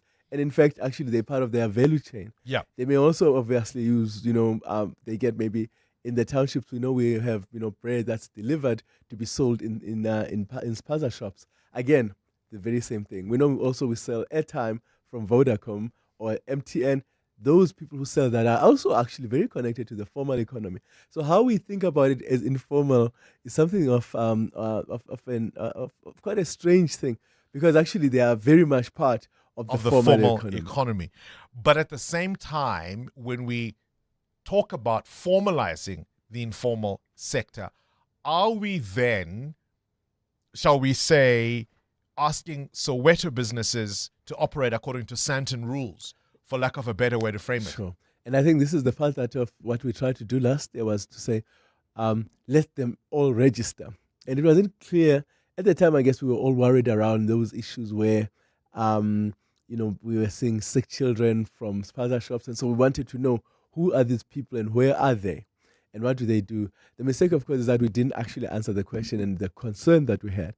Because it's one thing to register businesses. So, for example, I've got a number that only tells you that, somebody in the government knows something about you. It doesn't tell us anything about the fact that actually maybe we've put in safety standards. And I was really one of those people, Bongani, pre-COVID, that said, stop pushing these people to be registered. Let them do their business and try and find ways to support them. The registration thing actually came, and why it was so important, I guess, and how many of us were wrong who said that, is that then when it was time, that crisis. But hold on, were you wrong? I mean, these businesses were given 21 days, I think it was. Yes. Not a muscle twitched. No. Then they extended it to February, yeah, I think, until next month. Sure. Little has changed. Yeah. So, and were you wrong? In a sense, we were because we could not find them to help them during COVID, right? We wanted to help the small businesses because we were on lockdown and we didn't know who was who, where they are, and what kind of assistance. So the question is really, what kind of registration and what kind of formalization are we talking about, and how do we reach them? And that's really the big question that is important. We are seeing some really good initiatives that will support part of this. So, for example, we know that many businesses now are starting to be, banks are starting to give them, I guess, pay points. There's also some data that will come from that. We're also starting to see, the payments, the national payment system being open to various players in order for the money to be able to move around much quicker. So that will also help them. But certainly what we want to know is there is a lot of data that is available. How do we use that to service that market in a manner that makes sense? So as I said, for example, those wholesalers who consistently see these people coming in and out, who know that, that Gogo is going to be coming in to buy what she's going to buy. How do we use that data to say, actually, we have patterns here. We understand what this is. And how can we help them, for example, to grow those businesses, to access more credit? Because the main thing we really want is that they should graduate from the so-called informal sector. They should actually be growing, employing more people, and perhaps at some stage be able to pay taxes and be part of a thriving ecosystem and a thriving economy. We obviously need a lot of that data to be able to track growth, to be able to track the number of people the informal sector employs. You've mentioned the potential for tax revenue information. So where is the mismatch occurring? I mean, is it a lack of will by the state to make sure these businesses are registered? Is it that these are simply lawless entrepreneurs? That is exactly it, that we need a fit-for-purpose regulatory environment. And that really means that we are not just doing something because we are we're in a crisis of poisoning children. But that here, actually, we think there is something on the other side, that if we know who these people are, what they do, we can actually intervene. we can work together, for example, to build an ecosystem in which, banks come together, government comes together, and as we have many times done when we actually regulate, to put together a framework that makes sense, that actually allows us to create an ecosystem that can support them financially, not just to be banked. And I think many people have said, bank, if to include people is to bank them. That's not enough. A bank account is not actually what you need. Perhaps, ways in which they can access credit to grow, because many of them are standing still because they are, it's sort of hand to mouth. Whereas there is some data that could tell us, if I've been buying from the same shop for the past, 5 years, they must have some information that can say, actually, we've seen your track record. Why don't we extend to you perhaps another, 30% of what you've been doing so that you can expand? And those kinds of things are important. I'm curious about one thing. We often talk, for example, about undocumented migrants, right? And yet, if you think about some of the countries of origin for some of these folks that we expect to have particular documents, there's no such system. There aren't formal birth registers in some of these areas, particularly in war-torn countries. And these folks come here and they open businesses that seem to be thriving. How much is all of this also complicated by the fact that it's not only South Africans we are talking about here? Much of the informal sector actually is run by foreign nationals. Yes, that's an interesting one, Bongani. And actually, those foreign nationals have relationships with the communities in which they work. You'll find that in some townships, people who go to those Paza shops actually have accounts with them, sort of lines of credit where they work with them. It will be at a difficult time of the month in which they go and, access, get bread, milk, and all of that on credit, and they will pay at a later stage. And that tells us that there is already a system here of recognition. There are relationships between South Africans who are registered and perhaps these people who are not registered. And so there's clearly something that can be said about, if we know that, South Africans who are registered are dealing with these businesses in this manner, how do we actually then tap into that kind of information? How do we tap into that kind of relationship? Because already we know that they know them, right? If somebody is giving you credit, they know you and you know them, because you're going to go there and you're going to give them an amount of money.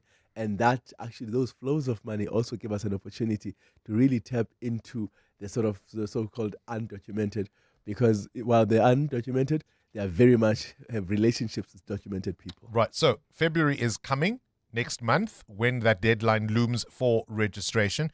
You want a fit-for-purpose approach. What should be done? I think what we should really be trying to do is to say, if we are trying to, what are the kinds of things support systems we can provide just outside of registration? Because it's one thing for you to get a registered number. What is this information going to help us to do? And actually also, as we register them, we are trying to locate them for support purposes. We understand what they do. Many people will say, for example, we own a business because we've got a registration number. Now, that's not really owning a business if you have a registration number. It's just that, somebody has told you that, you went to the CIPC or you've got into the municipality, knows just something about you.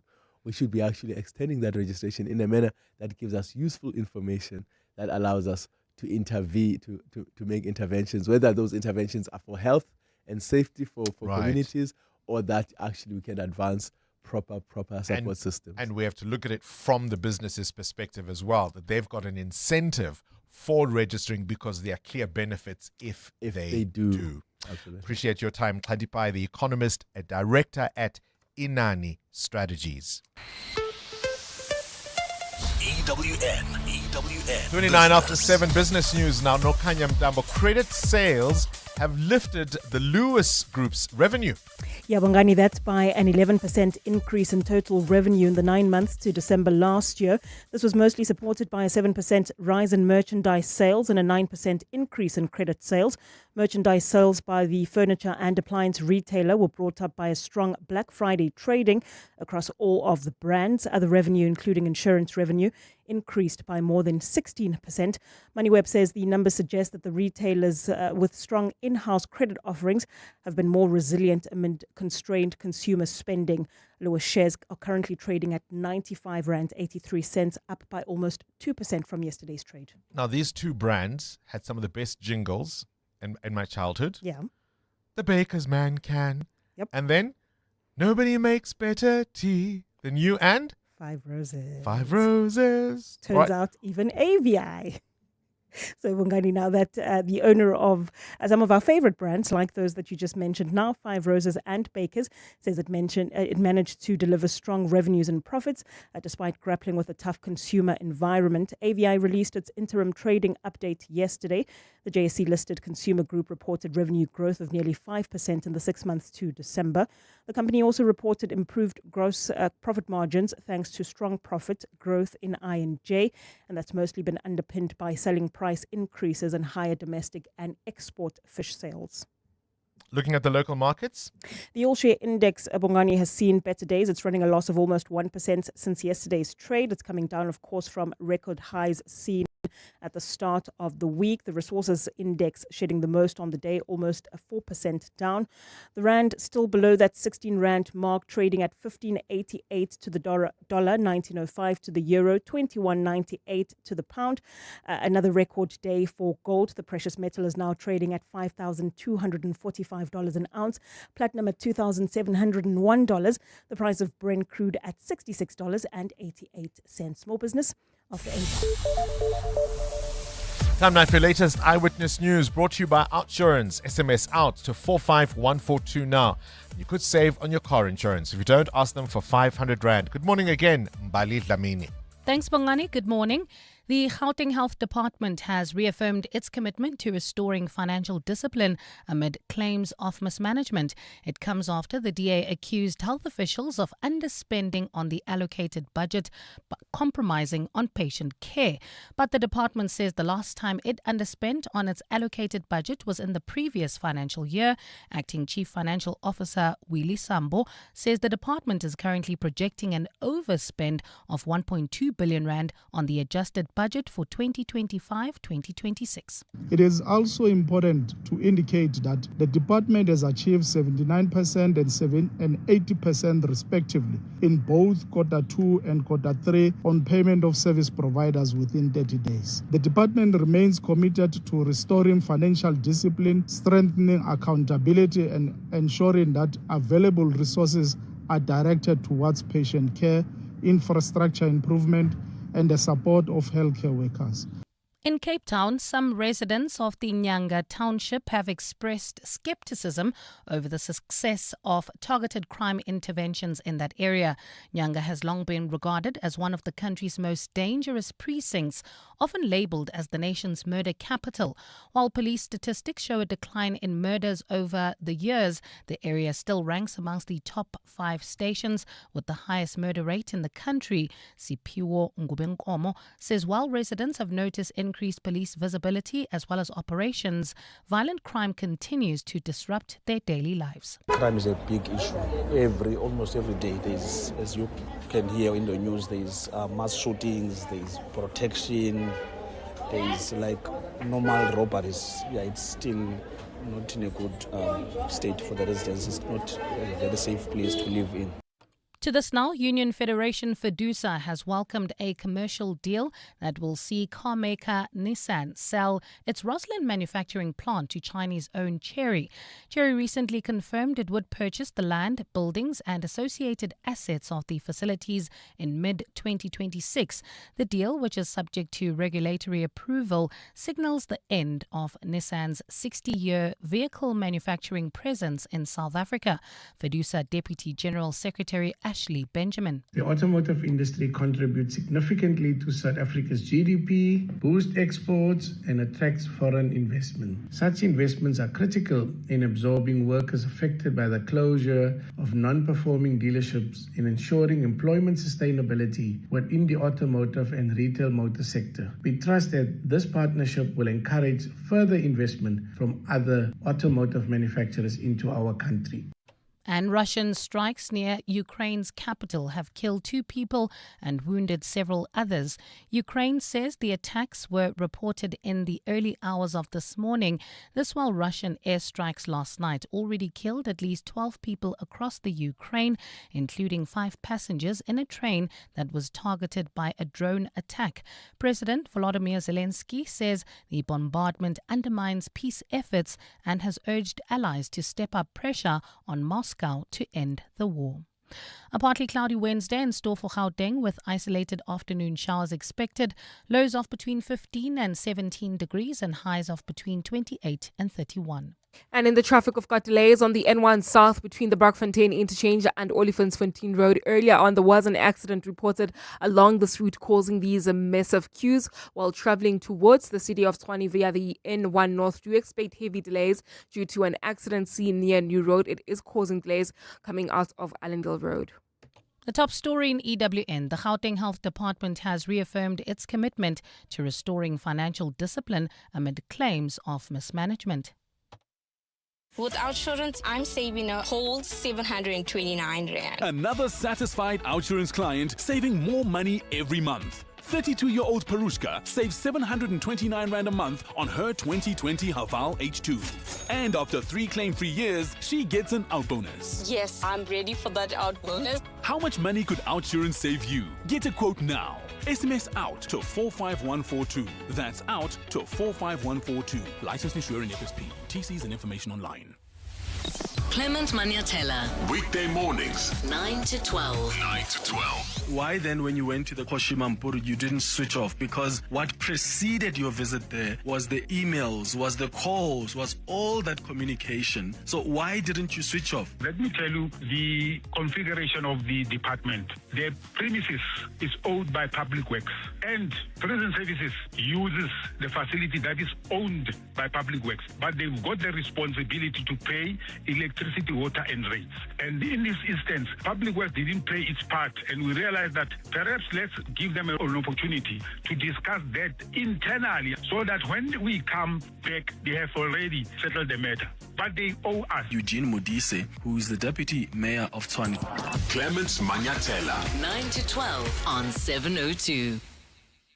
This weekend, 31 January, BYD invites you to drive the dream, because progress should be drivable. From your first car to growing your family or just wanting to explore the open roads, there's a BYD designed for your journey. Join BYD dealerships nationwide and stand a chance to win one of 10 BYD dream experiences to the value of 20,000 Rand. BYD is powering your journey 1 kilowatt at a time. Book your test drive at the nearest BYD dealership. BYD, build your dreams. T's and C's apply. The Checkers Hyper Price Drop is here. Save up to 40% on deals like Sanex Shower Gel 750ml buy any 2 and get a third free. Save 110 Rand. Omo Auto Washing Powder 4 kgs or liquid detergent 3 litres for 139 Rand each. And JC Leroux Sparkling Wine, a 300ml 6-pack for 89.99. Deals valid until this Sunday only at Checkers Hyper. Alcohol not for sale to persons under the age of 18. Drink responsibly. Whether it is a CCMA referral, problems with a mechanic, unfair blacklisting, or an uncontested divorce, Clientele Legal offers professional legal services to all South Africans. Our plans are affordable, and you receive up to 745,000 Rand worth of legal services per year. We cover civil, criminal, and labor-related matters. Our nationwide legal teams are standing by to support you 24 hours a day. Plus, all plans include a 5,000 Rand bail benefit. Join today. SMS legal to 48721. That's legal to 48721. Clientele General is an authorized FSP and licensed non-life insurer. T's and C's online. Standard rates apply. The Money Show. Weekday evenings at 6. On the next Money Show, we meet our shapeshifter, Werner Stuckey, CEO of StubUp and co-founder of Jenny Internet. He'll tell you his incredible story about he and his brother Roll. Business Unusual, Richard Mulholland, founder of the AI agency Too Many Robots, bringing his trademark insights into the evolving world of AI and business. Your consumer ninja, Wendy Nola, is ready to take on your consumer battles. And, of course, we bring you analysis of all of the big business stories of the day. The Money Show on 702. Let's walk the talk. The Money Show with Stephen Grootes is brought to you by ABSA CIB. That's how we're invested in your story. Your story matters. ABSA is a registered FSP. 702 WhatsApp Bongani on 072 702 1702. Good morning, Bongani. Good morning, 702 listeners. There is no township economy. The foreigners, the Somalis, Ethiopians, and whatever other nation are in charge. Look at all the tuck shops in the townships. 100% of the tuck shops belong to foreigners. The only economy is our people owning taverns, and they don't even make as much money as the tuck shops. Bongani, it sounds all great to sort of take a look at the informal sector, but that might mean that we need to take a closer look at the taxi industry, have them properly registered and properly taxed. And the day that you properly tax taxis, the country will burn to the ground. Bongani, the discussion about the township economy, for me it's about small business in general, not necessarily just the townships. I think there's a lot of small businesses in the townships because that is how people survive. But it is extremely difficult in South Africa to run a small business, and our minister really hasn't had any impact or any of her predecessors. If you're trying to run a business and you reach R1 million, you suddenly have to register for that. And everybody may think R1 million is a huge amount. But if you register for that, you also have to have an accountant, all of those kind of things. Those people charge 100,000 Rand a year, 200,000 Rand a year. If you have to have one helper to help you, you have to pay that person 100,000 Rand. If you have product, you have to buy product. So all of it eats in. At the end of the day, you as the business owner is trying to run a business. You are barely scraping by. So people actively avoid becoming formal businesses if you're a small business, not just in the townships. Hi, Bongani and Kanti. I work in the enterprise development space, supporting small businesses, both formal and informal. And to be honest, the thing about registering or formalizing informal businesses, I think, has not been well thought, in that it almost seems like you are trying to create an extra tax base and create a burden on small businesses to be formal, like certain businesses. If the issue is safety, if the issue is knowing what you do, I think that needs to be dealt with differently compared to just saying you must register. So yeah, that's me, Secha from Soweto. Secha, I think a lot of people will understand your perspective because it can come across as if they're trying to catch them, right? They're trying to nab them. They're trying to make sure we know exactly who they are and what they're doing and where they're doing it. And as I say, there was this deadline for 21 days to register or else. And not a muscle twitched. These businesses did not register. And yet, if we, as I said in my introduction to that conversation, take Stockfels as a simple example with annual inflows that breach over 13 billion Rand, that is not to be sniffed at. And so if 80% of these businesses remain unregistered, that surely is a problem because there's all sorts of data that lies within that ecosystem that authorities are not able to tap into and not able to use to the benefit of the larger economy and the fiscus. But we've got to make it work for these businesses. And yeah, all these hurdles around the formalization process and what it means if you're at a certain amount of revenue, etc., all of that needs to be taken into account.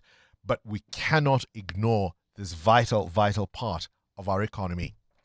702. What's the question? What's the question is brought to you by Outsurance, a chance for you to win up to 3,000 Rand in cash. So first 1,000 Rand for the answer, and then a little later 2,000 Rand if you can give us the question. SMS out to 45142 now, and you could save on your car insurance. If you don't, ask Outsurance for 500 Rand. All these amounts of money, getting my head all excited and confused. Calvin, you're in Soweto. Please give us today's answer. Bongani, good morning. Today's answer is 38 years old. 38 years old. 38 years old is today's answer. Calvin, tell me, have you got yourself a quote from Outsurance? I've requested a quote, sir. You biscuit, 1,000 Rand is coming your way. All thanks Thank to you very 702 much. and Outsurance. You're welcome. You're absolutely welcome. Calvin, thank you for giving us today's answer. He says it's 38 years old. What's the question? Call us if you know on 011 883 0702. EWN Sport. It feels like it was just the other day, Cindy Paluta. We were watching the Proteas in a T20 World Cup final. Right. And that was 2 years ago. Yep. And here we are. Again. Once again. Can In you another believe it? World Cup. Hopefully we take it home this time, hey? Yeah, hopefully we do. And the preparation's looking on track after last night's 9-wicket win over the West Indies in a first T20 played in Paarl. Sent into bat, the West Indies posted 173 for 7. George Lender took 3 for 25. Proteas captain Markram unbeaten on 86. With him was Rickleton on 44. They got the win with 2 overs to spare. George Lender was named man of the match, but feels it wasn't his best performance. To be honest, I didn't feel good with the ball, but I still tried to find a way to be effective for the team. I think I've learned through the years now, you don't have to fight it. If you feel like that on the day, then it is what it is. Just trying to find a way to be good for the team. Second T20 tomorrow in Centurion. England beat Sri Lanka by 53 runs in a third ODI to win the series. Brook unbeaten on 136. Later, India with a 3-0 lead plays New Zealand in a fourth T20. Mamelodi Sundowns are 3 points clear at the top of the Premiership after a 2-0 win over Skekone.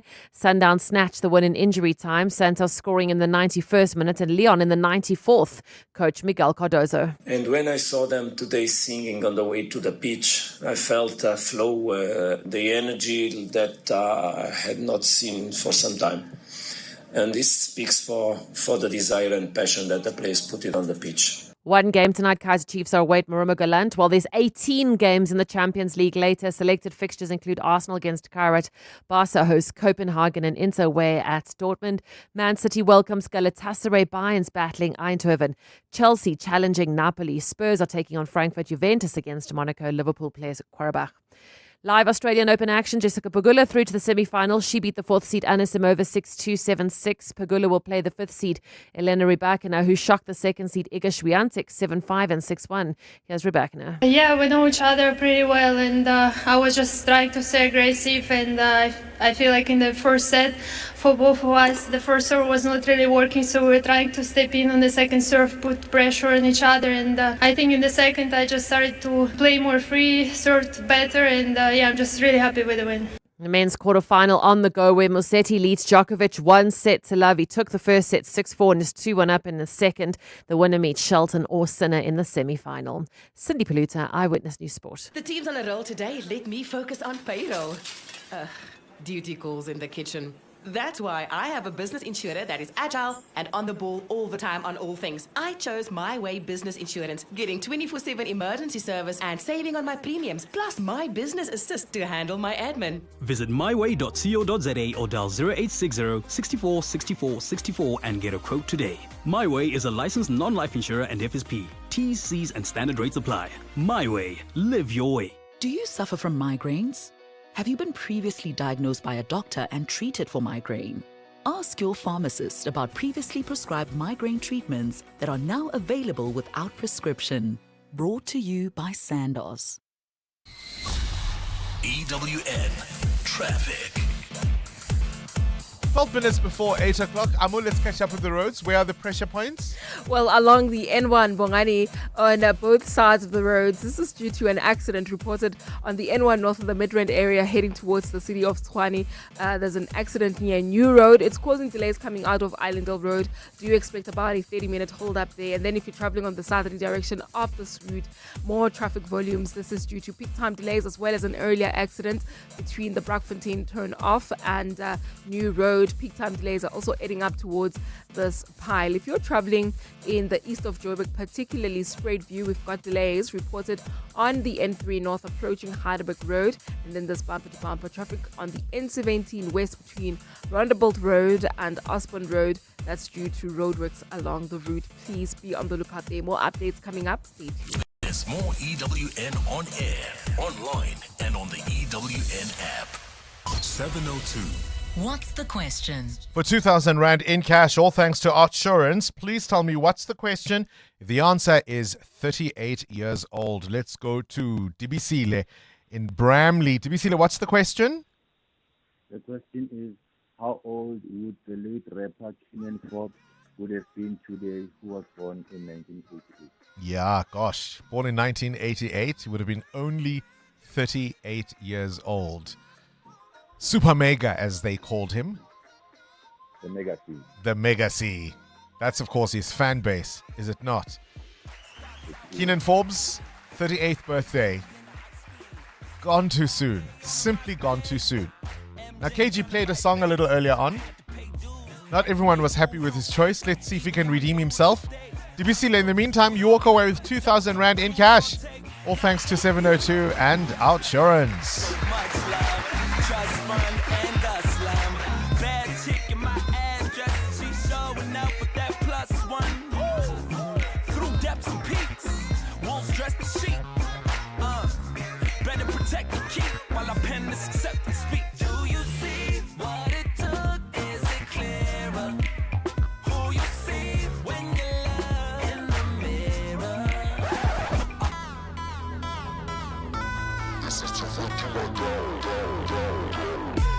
Started from bottom, was rolling around in that Toyota bucket.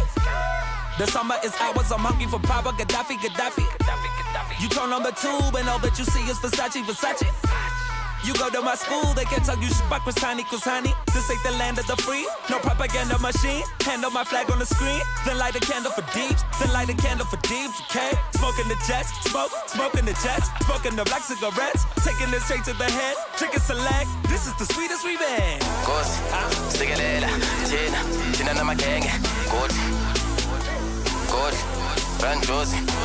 I'm holding the crown, my soldiers surround, so throw in the towel. We come through the kitchen with owner's permission, the photos allowed. My flip was so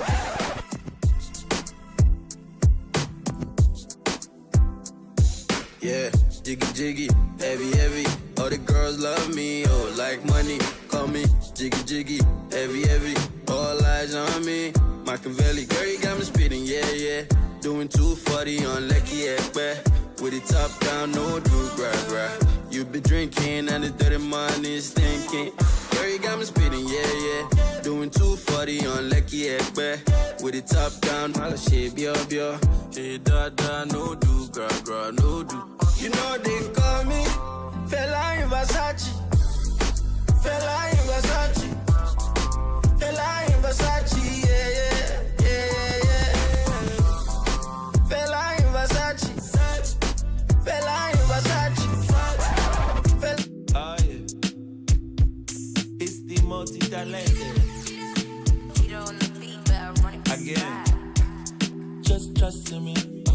I built you a masterpiece. Let's go. This world not enough for me. Kiss me in the tree, sing for me. Oh, lose company. Energy feel no punch on me. This luxury. I be DJ somebody. Oh, let's go. The mommy's on a eat T-shirt, I fight low. You know, Abu Dhabi for sweet for my neck. Oh, yeah. Diamonds make girls feel the neck. Sleep when I'm dead. One girl, not enough. Oh man, happy birthday, aka. Now, you may be paying more for petrol, but with Outsurance, you could be saving on your car insurance. Like 29-year-old Enoch, who saves a sweet 709 Rand on his 2018 BMW 318i. Get a quote now, and if Outsurance can't save you money, ask for 500 Rand or 1,500 Rand if you've been claim-free with the same insurer for 3 years. SMS out to 45142. That's out to 45142. Outsurance is a licensed insurer and FSP. T's, C's, and information online. Hey guys, this is Robert Marawa, Hollywood Bet's brand ambassador. Playing responsibly is part of the winning strategy. Make smart choices and continue to score. If you or someone that you know needs help, call the South African Responsible Gambling Toll-Free Counseling Line on 0800 006 008 or WhatsApp help to 076 675 0710. Hollywood Sportsbook is a licensed betting operator. Hollywood Bet supports responsible gambling. No persons under the age of 18 years are permitted to gamble. Winners know when to stop. So you thought you were building a business in this economy, but day by day, somehow it grew. You kept going when the freezer didn't freeze, the bucket didn't budge, and the bank balance barely blinked. So you thought you were building a business. You weren't. It was building you. Because this isn't just what you do anymore, it's who you are. And you don't trust just anybody to protect it. Chat to your broker about Old Mutual Insure Business Insurance. Protect what built you. Old Mutual Insure Limited is a licensed FSP and non-life insurer. How's it, Doff? How's it, Savvy? Why are you sitting in your driveway all by your lonesome, Doff? Selling my car, Sav. I don't trust the internet. I like to wheel and deal my own wheels. That's how you make way more, Sav. Okay, so where's your car now, Doff? Potential buyers took it for a test drive. When did they take it for a test drive, Doff? 3 days ago. Should have sold it to We Buy Cars, Doff. Yeah, Savvy. Don't be doff, be savvy. We Buy Cars, geared for a fast, safe sale, geared for you. 702 702. What's gone viral? with Kabazela. Let's catch up now with the world of viral content. Kabazela. Is Kabazela there? Not connecting with Kabazela? No? Bongo! There you go. Good morning, Billy. Yeah, I had technical issues this morning. How Otherwise are you? known as unmuting yourself. Well, if I could connect, that would be great. But we'll do the old-fashioned way. Telephone is good. All right, let's go. Let's talk about those things that are unnecessary to buy, but you have lots of. And I've got an example. Promise not to judge me. I won't judge. Say, There's I no promise, judgment here. I Wink, hereby wink. promise not to judge. Wink, wink, no judgment here. We listen and we do not judge. All right, I'll let you tell the Yes. story. Yeah, so this was an interesting video that I came across, and it's about, things that we buy, and maybe we don't necessarily need all the things that we buy, but each to their own. So basically what it is, it's a video of people going about their daily routines, some in the gym, some walking in the streets, driving cars, whatever it may be. So let's take the example of the person who's walking on a treadmill. So as this person is walking on the treadmill, a whole bunch of shoes start piling up behind them. Then there's a guy walking in the street and he's got a hat on, but on top of that hat, there are many, many, many other hats as well. So in other words, he's got variety of hats that he would have, variety of shoes that the guy on the treadmill would have. And basically the video is making the point that, is it necessary to have all these extra things other than maybe one or two of a particular item? And it got people thinking about, living a minimalist life. Is it a great way to live that kind of life, et cetera, et cetera. So I thought maybe we could put that out there. And, like you said in the beginning, there's no judgment. If you want to buy yourself 10 different hats, that's cool. No problem on my side. But some people say, well, minimalist is the best way to be. So if you think about some of the things that you buy in your life, do you think all of that stuff is a necessity or necessary? And maybe it's time to look at maybe you should have maybe one or two of those items instead of, 6 or 7 or 8 or 9 or 10 of those particular items. So what are the unnecessary things that you buy in your life that you might think, flipping hell, do I need another one? Or maybe you just think, well, I love variety in my life. I love to have things. What are your thoughts on that? And what is your stuff, Bongles? Because we don't want to judge you. So if I find something I like, I will try and buy some of the same things in different colors, like my Crocs, for example. I've got those yellow Croc boots. I've got them in black. You got the boots. I've got the yellow Croc boots. I've got them in black and in beige, and of course in yellow. And you see this video, and people have all sorts of things, more of the same exact thing, whether it's sunglasses or hats or caps. Yes. What is that thing that is unnecessary that you have bought too much of?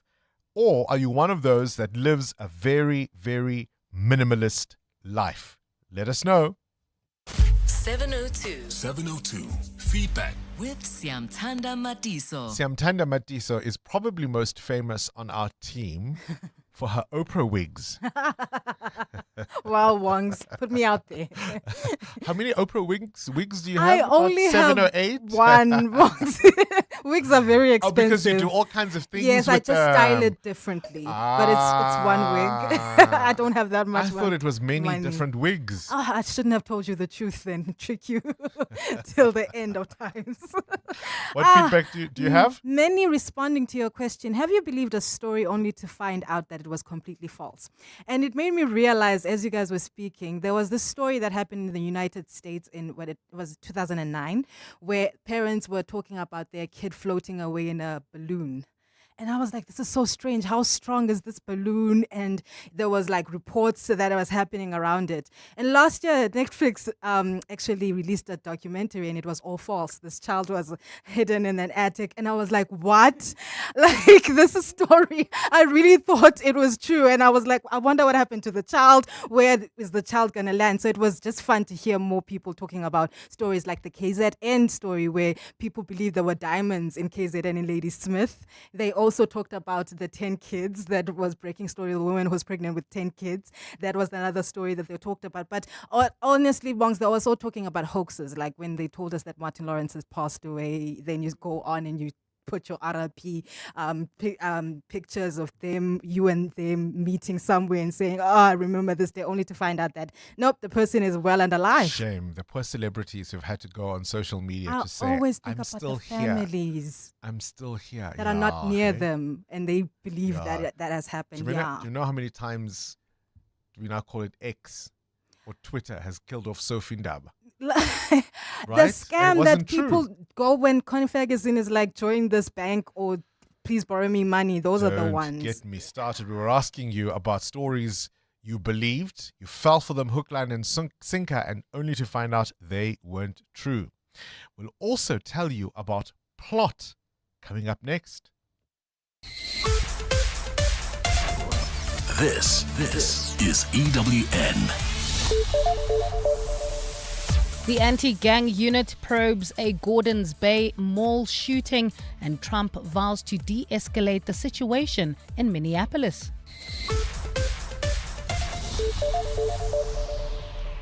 Good morning, I'm Bali Dlamini. Let's begin in the Western Cape. A manhunt has been launched for suspects who shot and killed 3 men in the Gordons Bay Mall parking lot. The attack took place last night when unknown gunmen approached them before firing shots. Police reports indicate that 2 of the victims died inside their vehicle, while the other died just outside. Police spokesperson Novella Botelwa says a triple murder docket has been registered and is being investigated. Botelwa says the motive for the shooting is not yet known. Anti-gang unit detectives have initiated an investigation into the murder of 3 men aged between 40 and 45 in Gordons Bay on Tuesday evening. No arrests effected yet. Parliament's ad hoc committee investigating allegations of police corruption is still trying to resolve the safety fears and concerns of some key witnesses who still have to make their oral submissions. The committee has about 2 weeks left to conclude its hearings, but it hasn't finalized the appearance of alleged crime intelligence asset Brown Mokhotsi. The committee is also still preparing to hear further testimony from former Acting Commissioner Khomotso Phahlane as well as KZN Police Commissioner Nhlanhla Mkhwanazi. Babalondenze reports. The ad hoc committee was set to hear testimony from Paul O'Sullivan this week, but he refused to appear physically, citing safety concerns. The committee had to use this week to slot in its public hearings as a result of O'Sullivan's absence. ANC fixer and alleged crime intelligence operative Brown Mokhotsi's evidence and statement are also not finalized. Committee chairperson Sovetle Khanyane. The legal team, together with the relevant section in Parliament, were still working on the matters of Mr. Brown Mokhotsi. The report that I got this morning is that the statement is about ready, but there are security issues that he is raising, which the security section of Parliament must attend to. Meanwhile, members of the committee want O'Sullivan to be subpoenaed to answer to allegations of interference. Babalondense, Eyewitness News, Parliament. The Gauteng government has committed to supporting the family of late Ekurhuleni MMC for roads and transport Andile Mgwevu. In a statement last night, his family confirmed that Mgwevu's body was recovered in Mozambique, ending an extensive search for the politician, which began more than a week ago. The 40-year-old went missing after the car he was travelling in with friends was swept away by floods in the Chokwe region in the south of Mozambique, Zikhona Miso reports. In a statement, Mgwevu's families expressed deep devastation at the grim discovery of his body. Since the news, there's been an outpouring of messages of sympathy and support that have been conveyed to his loved ones on social media platforms and political circles.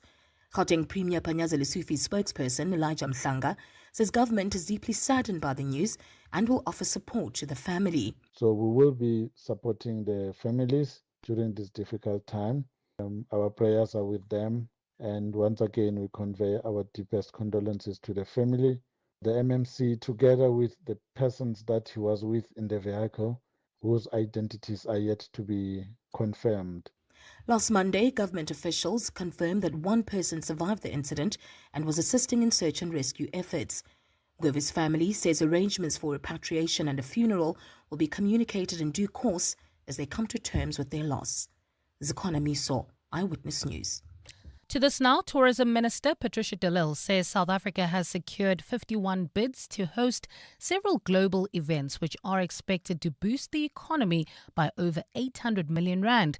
De Lille says the country had submitted 95 bids in total. One of the events being hosted in the country next year is the World Economic Forum's spring meeting. De Lille says these events will not just be hosted in the country's big cities. And the value of those events that will add to our economy will at least be 894 million rand.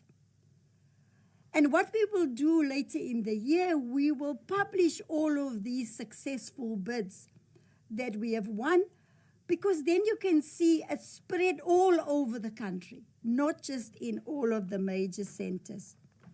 And US President Donald Trump says the situation in Minneapolis will de-escalate a little bit. It follows tensions linked to the fatal shootings of 2 civilians during an immigration crackdown.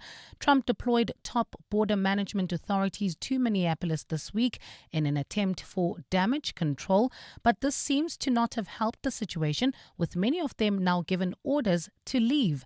Trump says government is committed to ensuring that calm is restored. We have the greatest military in the world. So you read much about Minnesota where, unbeknownst to the public, we have brought down crime very substantially in Minnesota. We've taken out thousands of hard criminals, hardened, vicious, horrible criminals. Gold is trading at $5,233.39 an ounce. The rand is at 15.87 to the dollar, 21.92 to the pound, 19.05 to the euro, and Brent crude oil is at $67.16 a barrel. And in the traffic, we've got delays on the N1 South between the Brockfontein Interchange and Olifantsfontein Road. While travelling in Bryanston, bumper-to-bumper traffic on the N1 South approaching Winnie Mandela Drive. There's also slow-moving traffic on the M1 South between Marlborough Drive and Corlett Drive. And in your sport, Djokovic trails Musetti 1-0 at the Australian Open quarterfinals.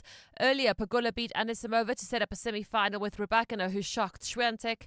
Proteas T20 World Cup prep looks on track after last night's 9-wicket win over the West Indies in a first T20. And Sundowns coach Miguel Cardozo says they're focusing on themselves and not the title race, as his side beats Skekone 2-0 to go 3 points clear. A partly cloudy Wednesday in store for Gauteng today, with isolated afternoon showers expected. Temperatures peaking at highs of between 28 and 31 degrees. The top story in EWN this hour. A manhunt has been launched for suspects who shot and killed 3 people at the Gordons Bay Mall parking lot last night. EWN, in touch, in tune, and independent. For the latest, visit ewn.co.za or download the EWN app. Your brain's a well-oiled machine. Now put it to work in the brain of 702. Enter on primemediaplus.com. T's and C's apply. This is Breakfast with Bongani Bingwa on 702. Let's walk the talk. Gosh, where are you safe? these days, right? This manhunt for suspects who shot and killed 3 men in a Gordons Bay Mall parking lot. Imagine being one of them or a passerby and you have no idea what's going on and all you can hear is gwa, gwa, gwa. These 3 men killed in the Western Cape last night. Police on a manhunt. And then some footage has emerged of a briefing, if I can even call it that, of the Mkhonto Wesizwe party from the weekend, where the leader, Jacob Zuma, took what you might call a thinly veiled swipe at his former Secretary General, even for a moment forgetting the chap's name. He couldn't remember his name. Really? It happens to the best of us. Doesn't it? When you're of a certain age. What am I talking about? Have a listen. I took a young man coming from here. There were many things that were in my mind to help us move out because he was coming from here.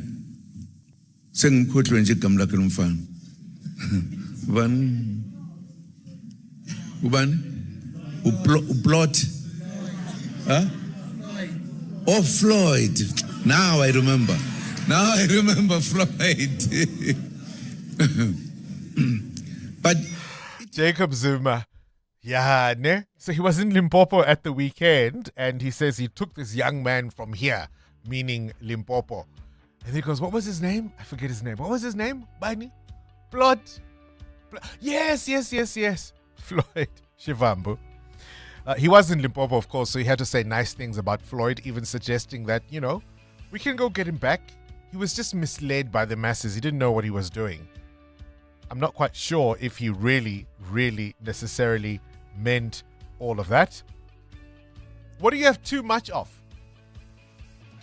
I probably have more sunglasses than I should. I probably have more Crocs than I should. And maybe even more sneakers than I should. Yeah, you can change your sneakers every day for 365 days. Wow. I'm sure you can. There's a 365. There's a pair new Bongani doesn't repeat his shoes, basically. Fancy. That is so not true. Prove it. You can go look at my Instagram and see how many times I wear the same pair of shoes. Yeah, because on that particular day you didn't feel like wearing the other ones. Wow. I've just demolished your whole example, but Asikalapo plot. Good morning, Bongani and team. When you said don't judge, I thought about those Crocs. Bongani. So many colors. We listen and we tell the judge. Hi, Bongani, Lucretia here. 2 things. I am a minimalist and I love it. I do, though, have way too much Tupperware. The second thing, the biggest hoax ever that I believed was Shabir Sheikh being so ill he couldn't go to prison. Wow. Weren't we all caught with that?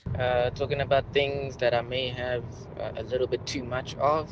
I don't know if it's too much, but my hats, I have those, I call them Peaky Blinder hats. Those Thomas Shelby Peaky Blinder kind of hats. I have them in multiple colors. It gives you the same confidence of that style, but with multiple different colors, different trousers you can wear with them, different shoes, and it just gives you that flexibility. So I don't know if it's too much or just the right amount, but it's something I like. What do you have too much of, too many of? Nokanya Mdambo? Too many shoes, too many notebooks, too many pens. Forget the shoes, notebooks and pens, Bongani, I have, and I start writing on the first page of every one of them because I think this one is for a particular theme, this one is for spring, this one is for winter, but this one is for personal goals, this one for professional goals, this one is for, and there's a different pen for each one. It's ridiculous. Amo? I'm very minimalistic. I'm very, very minimal, but I can tell you, too many earrings. I'll take that. How many pairs do you have? 20? I don't even count. No, more than too 20. Many. Yeah, too many. More than 25. Yeah, because I buy sets every month in different colors. Today you're wearing a set of earrings. Yeah. The one can fit into the other. As a puzzle. As a puzzle. Mm-hmm. That's how creative it is. So before you come for my shoes, take out the earring in your own eye. Hi, Bongani. Efundindaba. I have everything in exaggeration, from plates to shoes to cushions to you need these things. Hi, Bongals and the team. Talk about what I have a lot of unnecessarily so. It's running shoes. Every year, Adidas and Nike will release new type, improved, carbon plated. I'll just buy. And I'm sure I'm not the only one suffering from this. I think all runners go through the same. We have more running shoes than we can use. Thank you, team.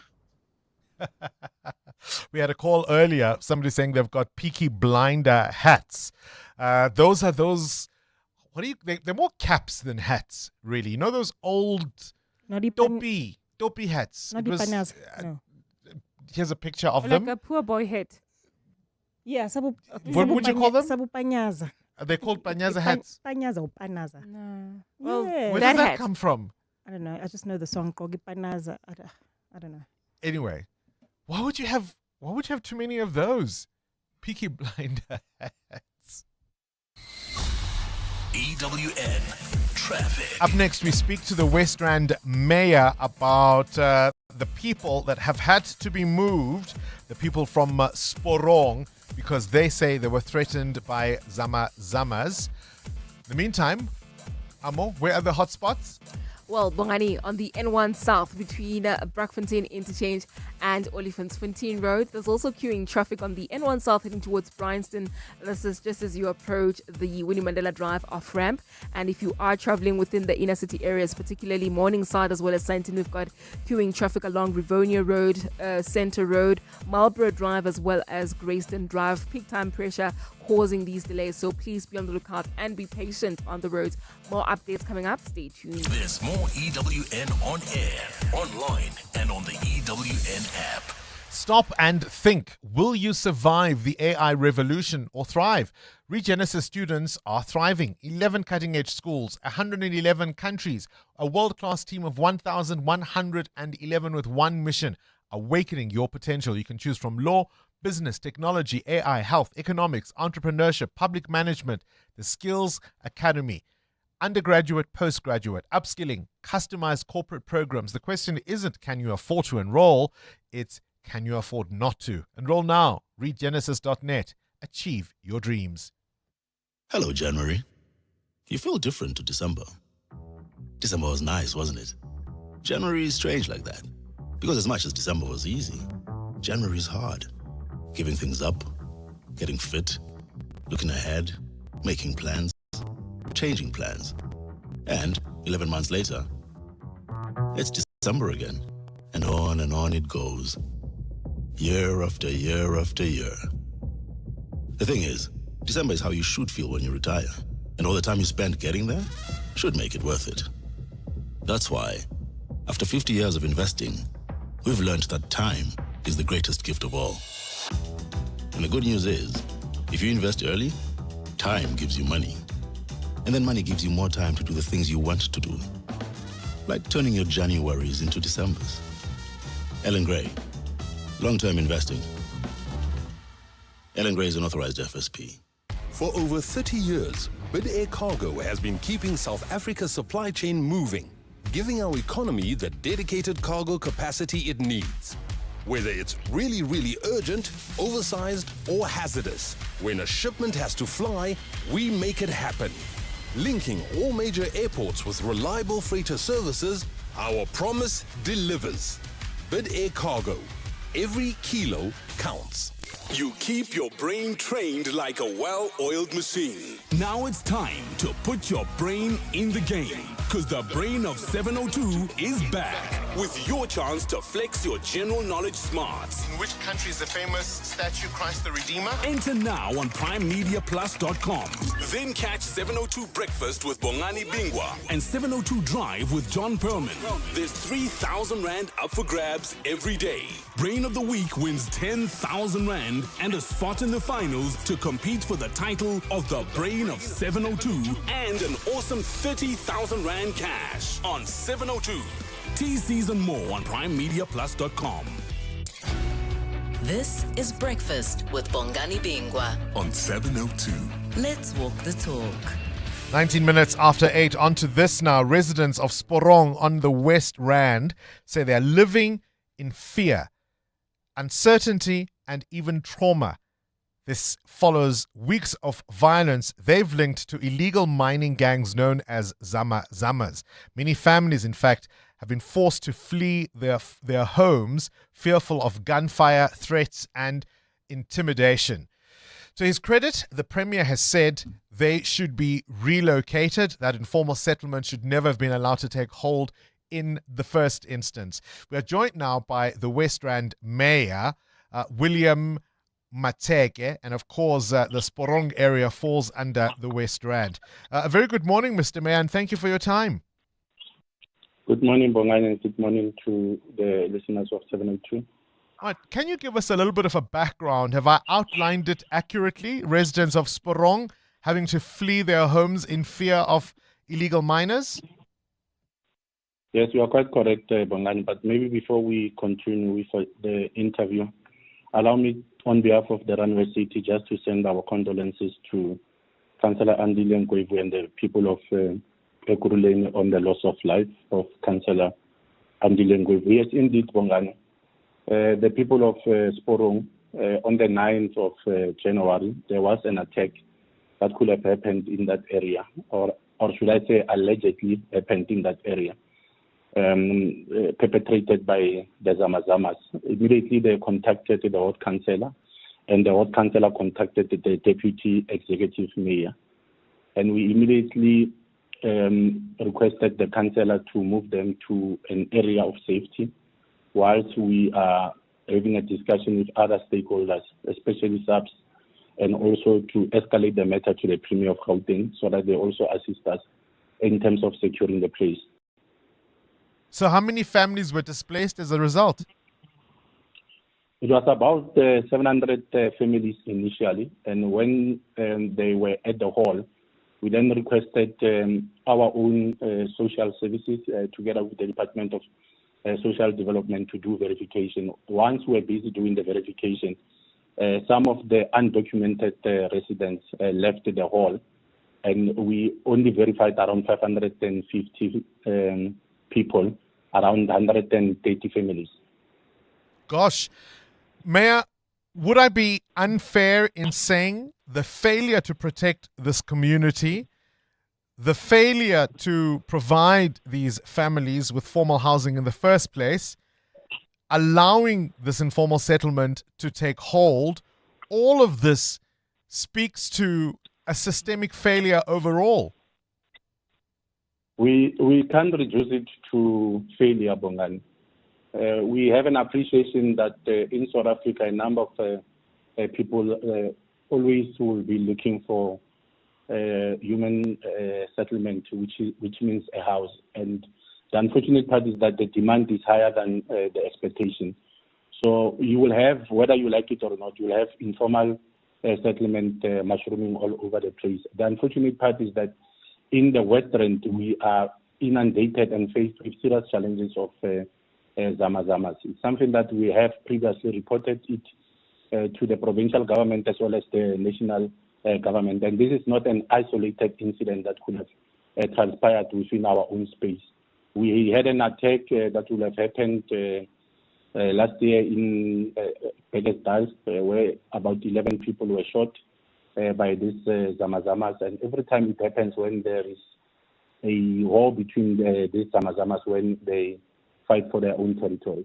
So hang on, Zamas terrorize a community, you are saying, not as an isolated incident. So let's presume then sporadically on an ongoing basis, this is what they've been doing for a time. And we know these operations are often linked to organized crime.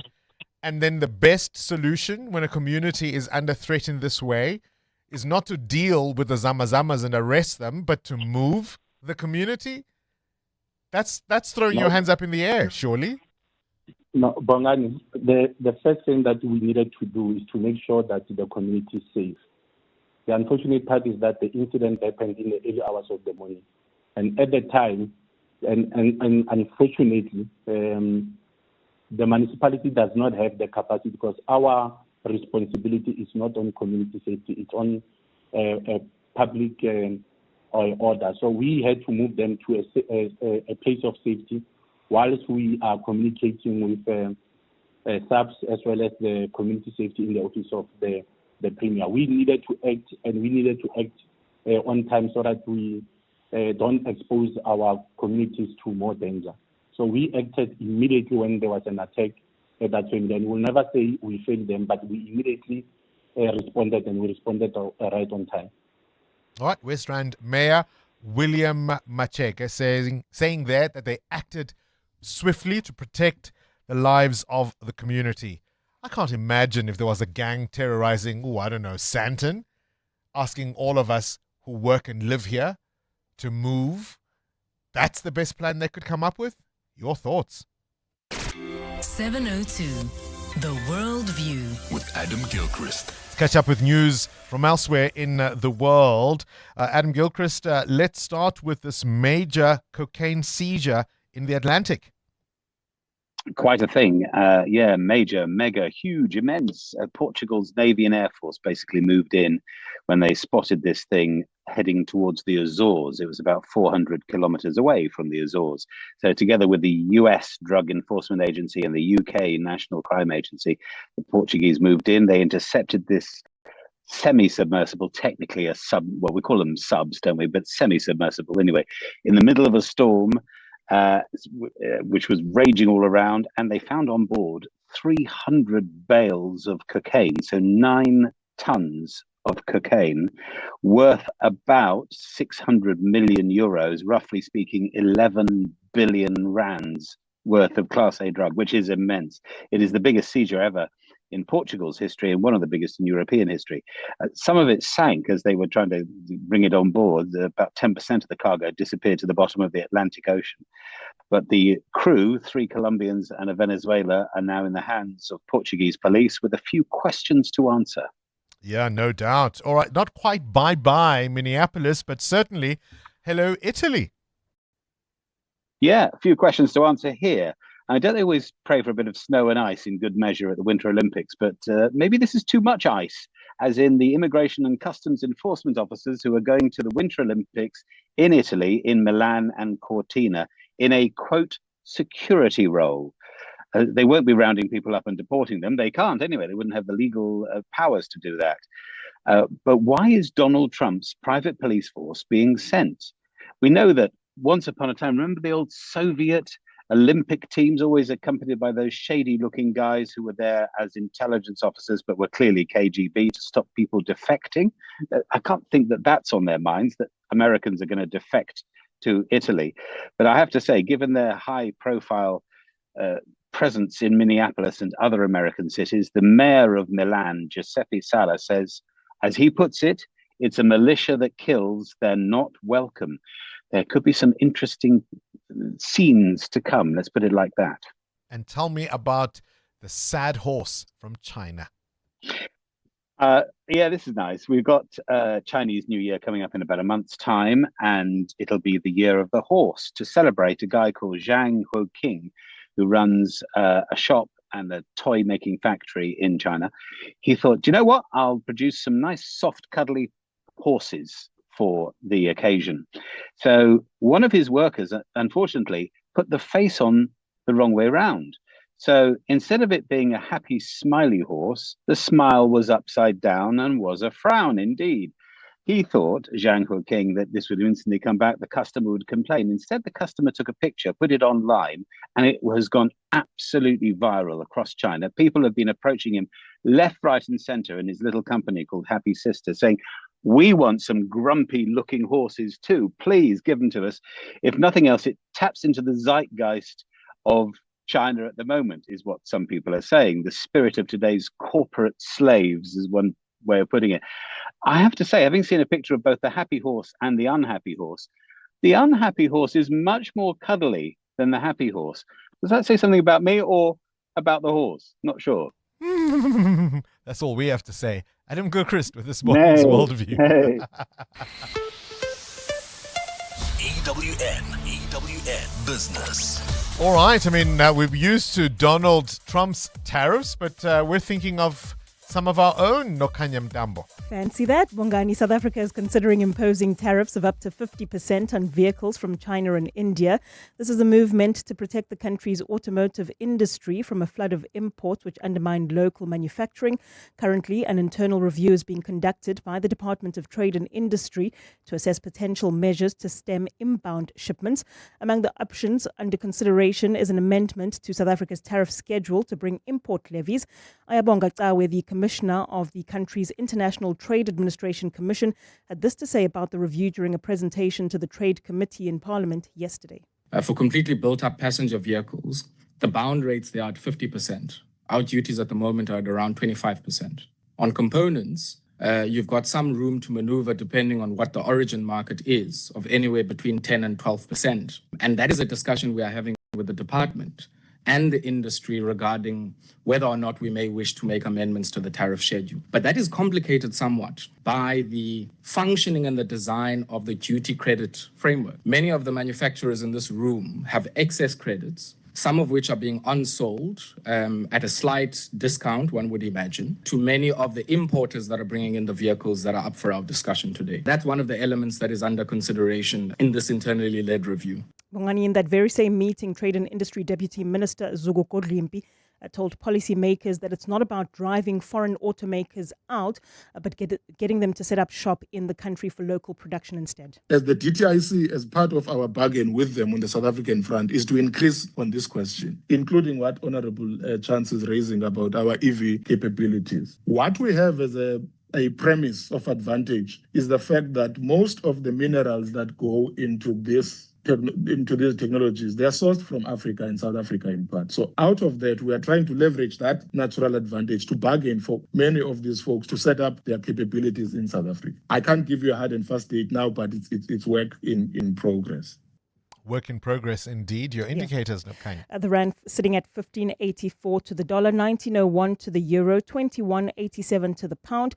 The gift that keeps on giving, of course, gold is trading at $5,260 an ounce, and that's thanks to persistent economic and geopolitical uncertainty that's driving investors to the safe haven metal. Platinum is at $2,686. The price of Brent crude is at $66.94. Stephen Klotis will bring you the very latest later in the evening. Time now for your latest eyewitness news. Don't forget, another corporate that cares. In this next half an hour, we'll be speaking to the Hollywood Bets Group spokesperson, Mr. Mpumelelo Lembede. In the meantime, Bali Dlamini, what do you have? Well, Bongani, a very good morning. BOSA leader Mmusi Maimane is calling for increased and targeted funding for police stations in Cape Town as violent crime escalates. More than 40 people have been killed in gang-related shootings in the past week alone, sparking renewed calls for urgent government intervention. Maimane visited the Nyanga and Delft police stations in Cape Town yesterday to assess their operational capabilities amid growing concerns of severe under-resourcing. Ntutuzelo Nene has more. Officers at Nyanga police station have complained about the shortage of vehicles and other equipment, while gang violence tightens its grip on parts of the city. BOSA leader Mmusi Maimane says communities are paying the price for a policing system stretched beyond capacity. He argues that targeted investment, not empty promises, is needed to stabilize high crime areas. Our proportion as far as budgeting for police is concerned is less than what it should be. So there's a poor resourcing of the number of police. Even the number of detectives, you find that there's less and less of them as a ratio of what they should be. He warns that without decisive action, public trust in law enforcement will continue to erode. Ndutuzelo Nene, Eyewitness News. At the same time, some residents of the Nyanga Township have expressed skepticism over the success of targeted crime interventions in that area.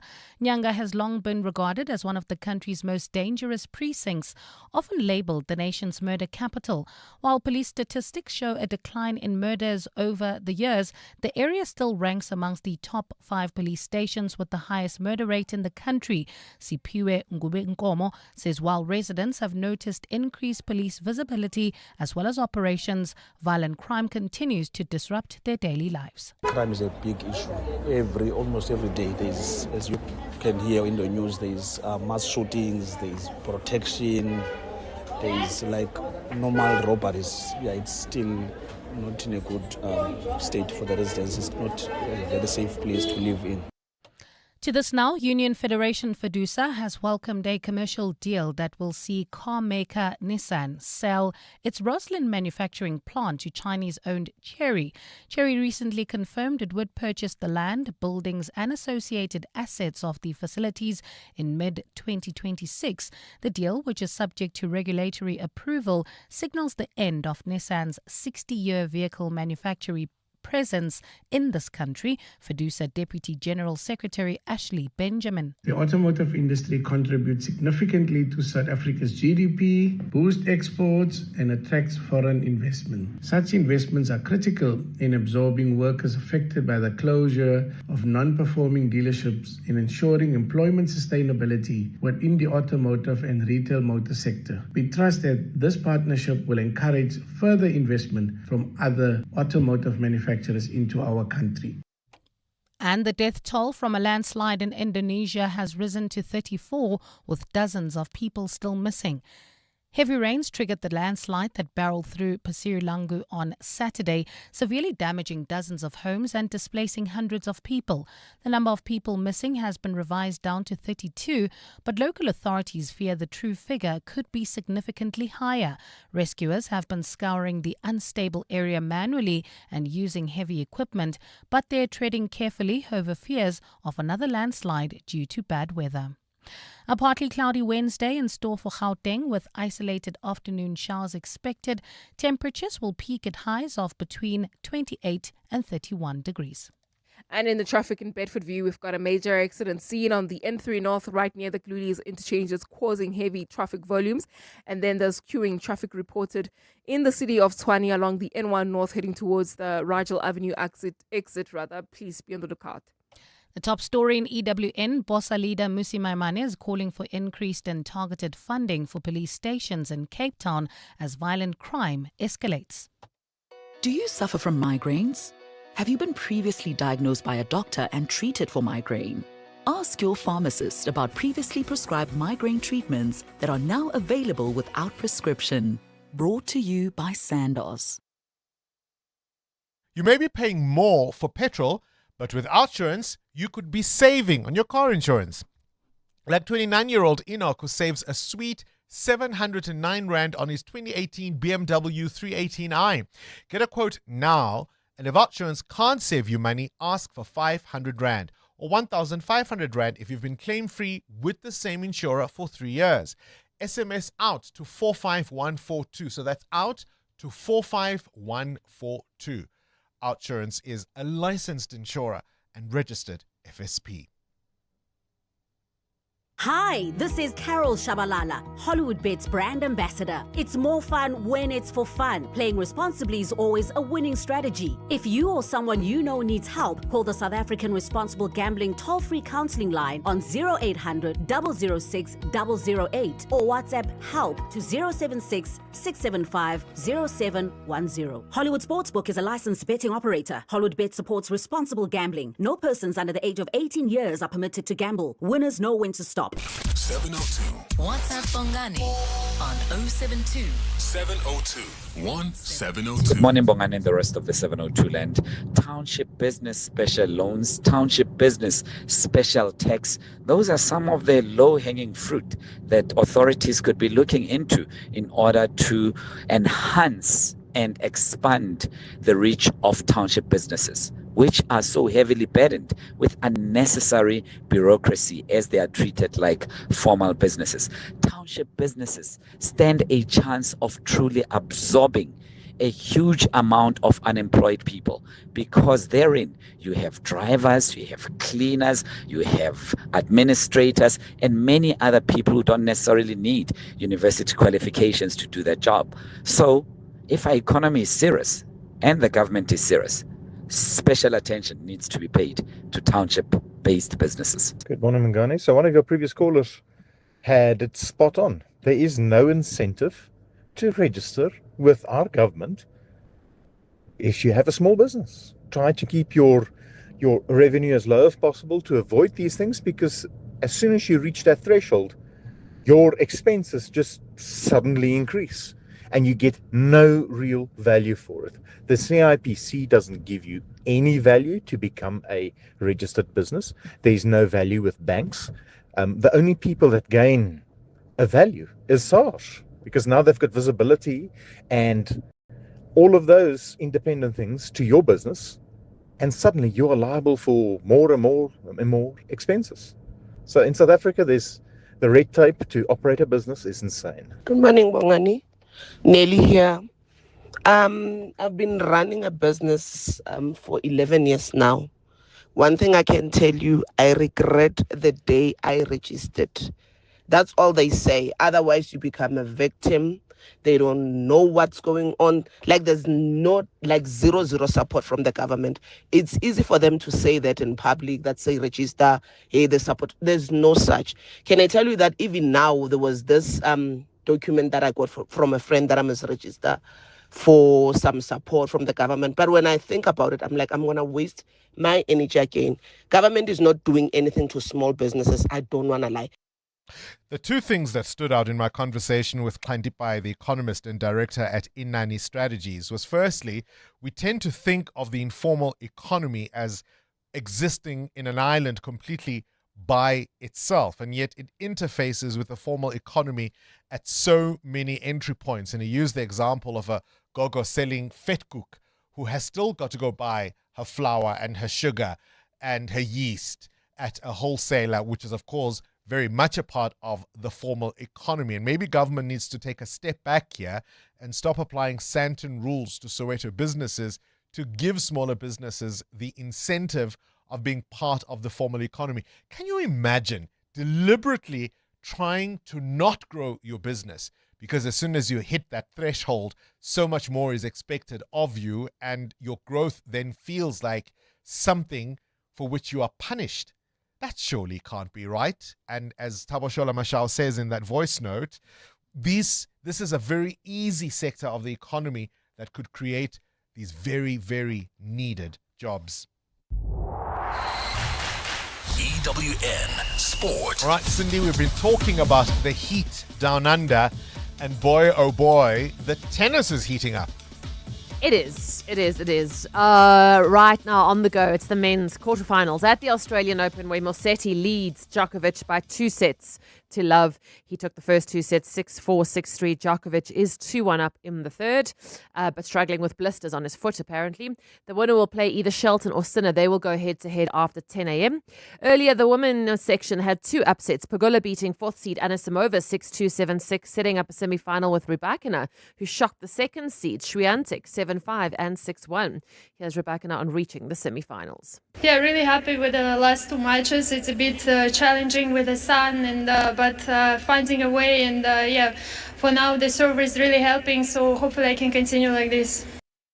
Proteas preparation for the T20 World Cup looks right on track, right? After their 9-wicket win over the West Indies in the first T20 in Paarl last night, they had to chase down 174. They did it with 2 overs to spare, thanks to captain Markram's unbeaten 86 and George Lende, man of the match, taking 3 for 25. Here he is. Here's Lende on playing in Paarl. It looked like a good wicket, to be honest. It wasn't like the old Paarl, like some of us know in SA20, where it's slow and tough to score. Like the score said, well, I think they got 178, so it's still a competitive score, and the way we batted tonight was pretty special. Look, I think we're set up. I'm going to be positive about this T20 Cricket World Cup. following hot on the heels of the SA20. Okay. I think the standard of play, the players are there. I think we're well set. To win in India. And so I read a piece by Neil Manthorpe earlier in the week, and he was saying in that piece, he was arguing that actually it almost doesn't matter. He says, if anything, South Africa is probably the country with the biggest variation in terms of what you're going to get for pitches. We know. Whereas in India, we all know it's going to be flat decks, really prepared for batting. Okay. And that's what you got to go with. All right. So I'm nervous. India are playing New Zealand today in a fourth T20, and they're 3-0 up in that series. You can't discount India and India, guys. I mean, look at the Women's World Cup. India and India. Yeah, with a billion people screaming your name. Betway Premier. That's how my afternoons feel with my family. A million people screaming my name. Betway Premiership has one match tonight. Kaizer Chiefs away at Marumo Gallants. The win for Chiefs would put them second on the table. Last night, Sundowns beats Gekone 2-0 to go 3 points clear at the top. But Pirates do have a game in hand. Yes, I know. Sundowns snatched the win in injury time with Santos and Leon scoring. Coach Miguel Cardozo. We just need to stay committed and together. Everybody that is part of the Masandawana family. Families should stay together in all the moments. We started this season very well. Unfortunately, in the last game, we could not get the points that we wanted, but we made a very good game. And we just need to keep the doors of Clorcop closed, focused, everybody inside. I really don't know how you're going to do this tonight, but there's 18 games in the Champions League and they all kick off at 10 p.m. Just make sure that P plus and that P minus button is well tuned in and that your batteries are fresh, because it's a hack when your batteries die on the TV remote. But 18 games in the Champions League tonight. There's a whole lot that are obviously being televised, but let's start with some selected fixtures. Arsenal against Kairat, Barca hosts Copenhagen, Inter away at Dortmund, Man City welcomes Galatasaray, Bayern's battling Eindhoven, Chelsea challenges Napoli, Spurs take on Frankfurt, PSG, the defending champions, are hosting a Newcastle, Juventus against Monaco, and Liverpool plays Karabakh. If I left your team out, I'm sorry. City Police, Eyewitness News Sports. EWN Traffic. Right, let's find out where the hotspots are in traffic this morning. Amo? Well, Bongani, on the N3 North in the Bedfordview area, an accident right near Gluli's turnoff. Delays coming out of Van Buren Road. And there's also queuing traffic on the N12 as well as the R24 West between Edenwell Road and the Gluli's turnoff. While traveling on the M1 South, some issues being reported towards the Marlborough Drive exit. Obviously, peak time delays there. And there's also queuing traffic on the Mike 1 North between Boyson's Road and Carr Street. More updates at the top of the hour. Stay tuned to Breakfast on 702. There's more EWN on air, online, and on the EWN app. This weekend, 31 January, BYD invites you to drive the dream, because progress should be drivable. From your first car to growing your family or just wanting to explore the open roads, there's a BYD designed for your journey. Join BYD dealerships nationwide and stand a chance to win one of 10 BYD Dream Experiences to the value of 20,000 Rand.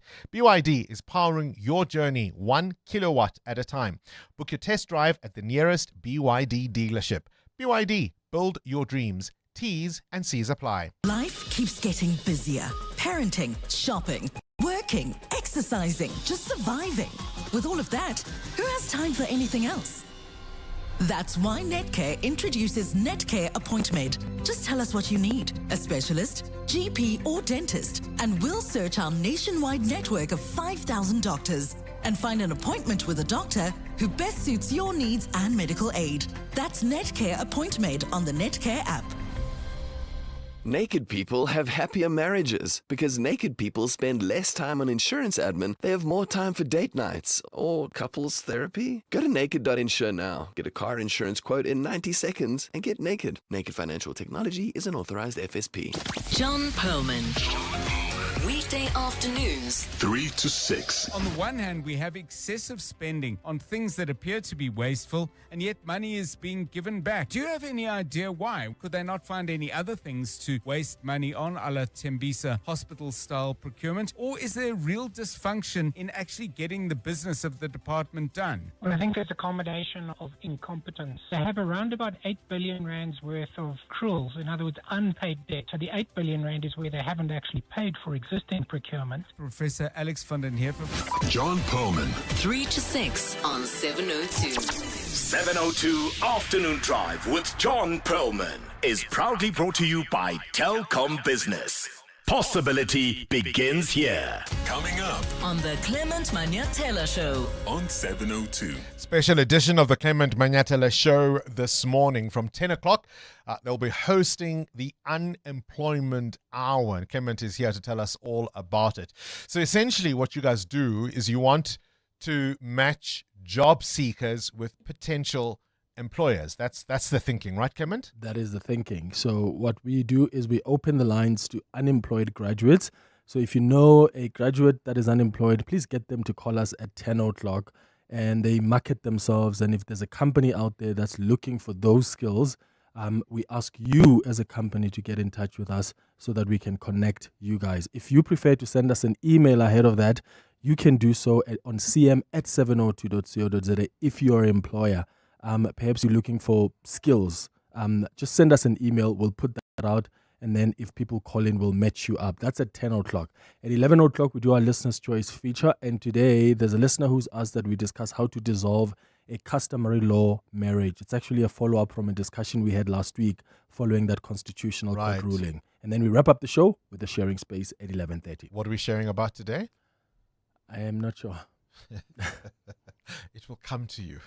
It's actually there on the desk. But also, I love finding out the sharing space with the listeners because some of the stories are so shocking that they have to hit me hard as well. So maybe I'll only find it there. Sounds like a plot, eh? KG? No.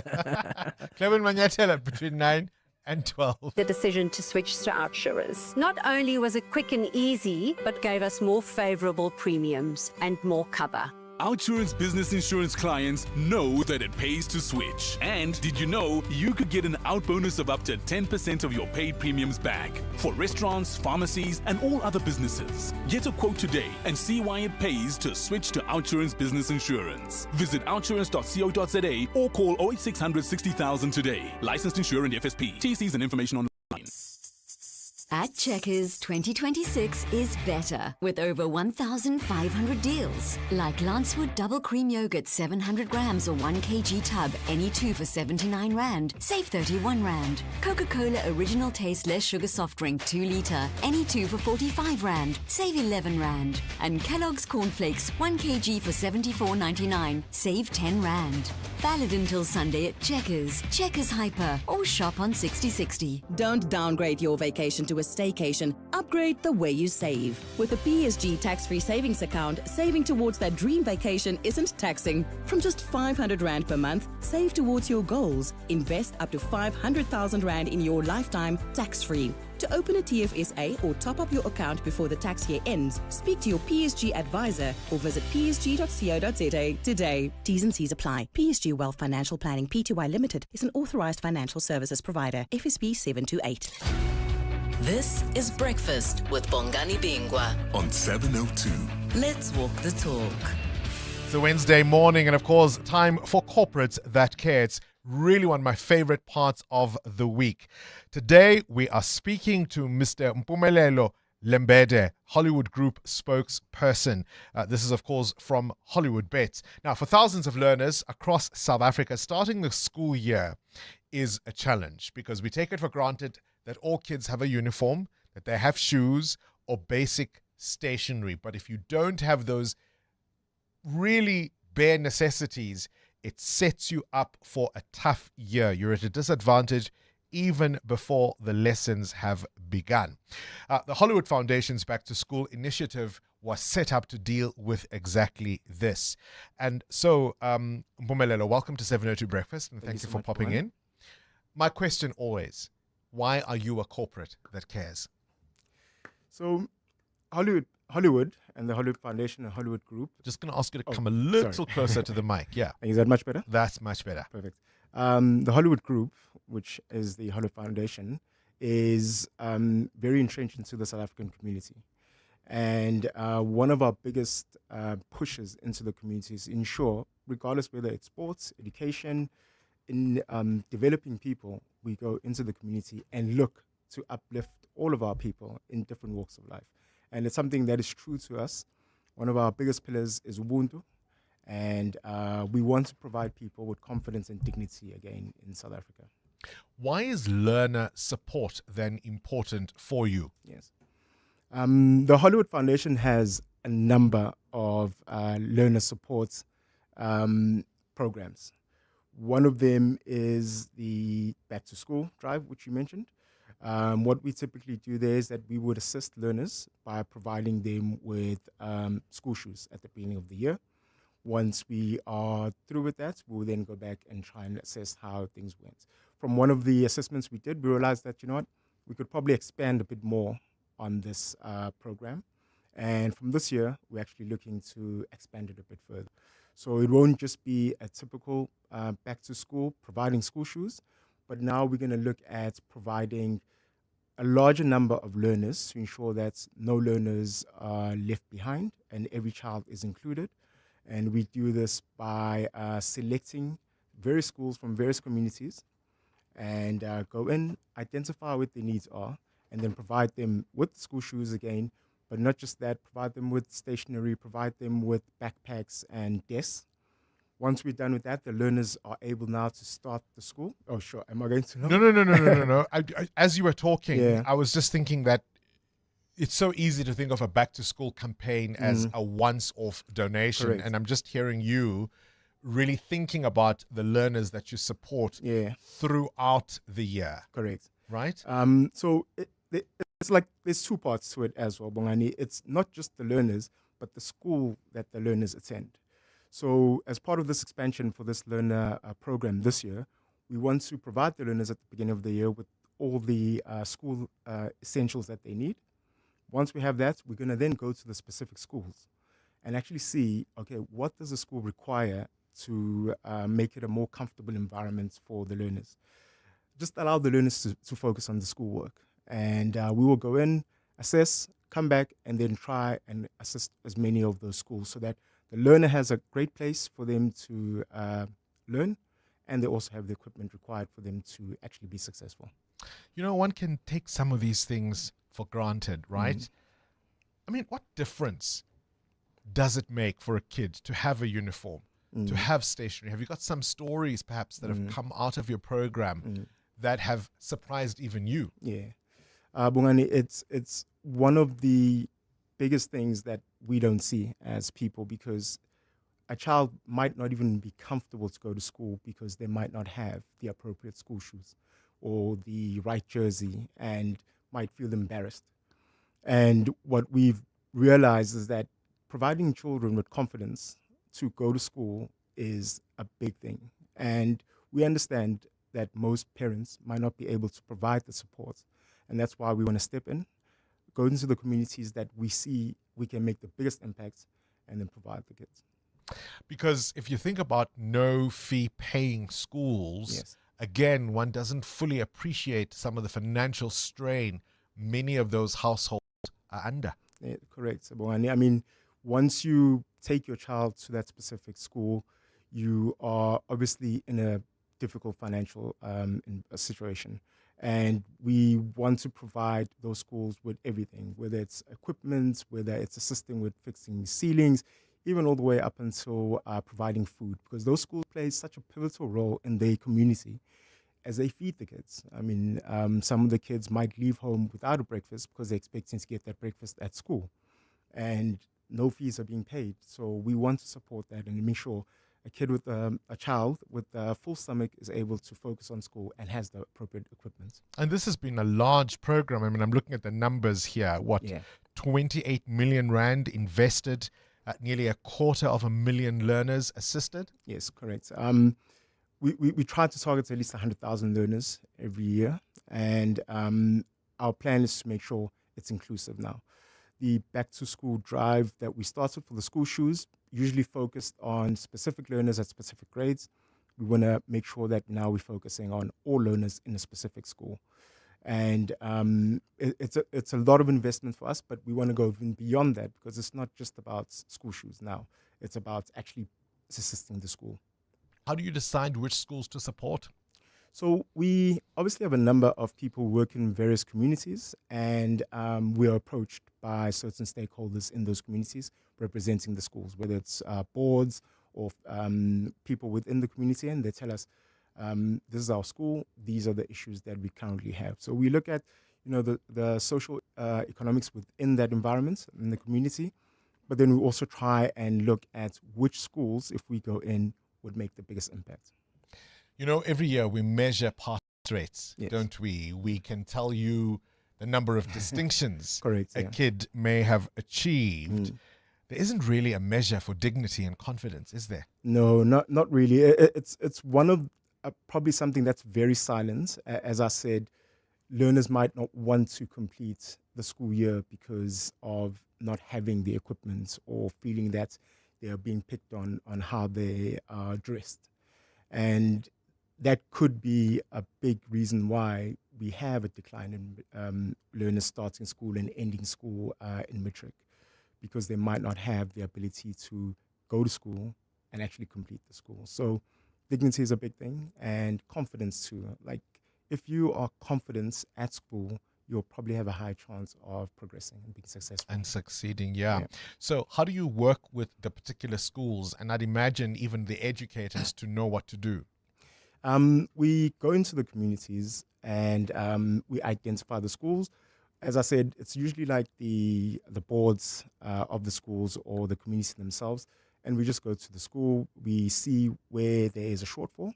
As I said, maybe they'll tell us they don't have desks in the school, or a wall or a ceiling needs to be repaired. We'll go back and with our own stakeholders, we go back into the community and repair those.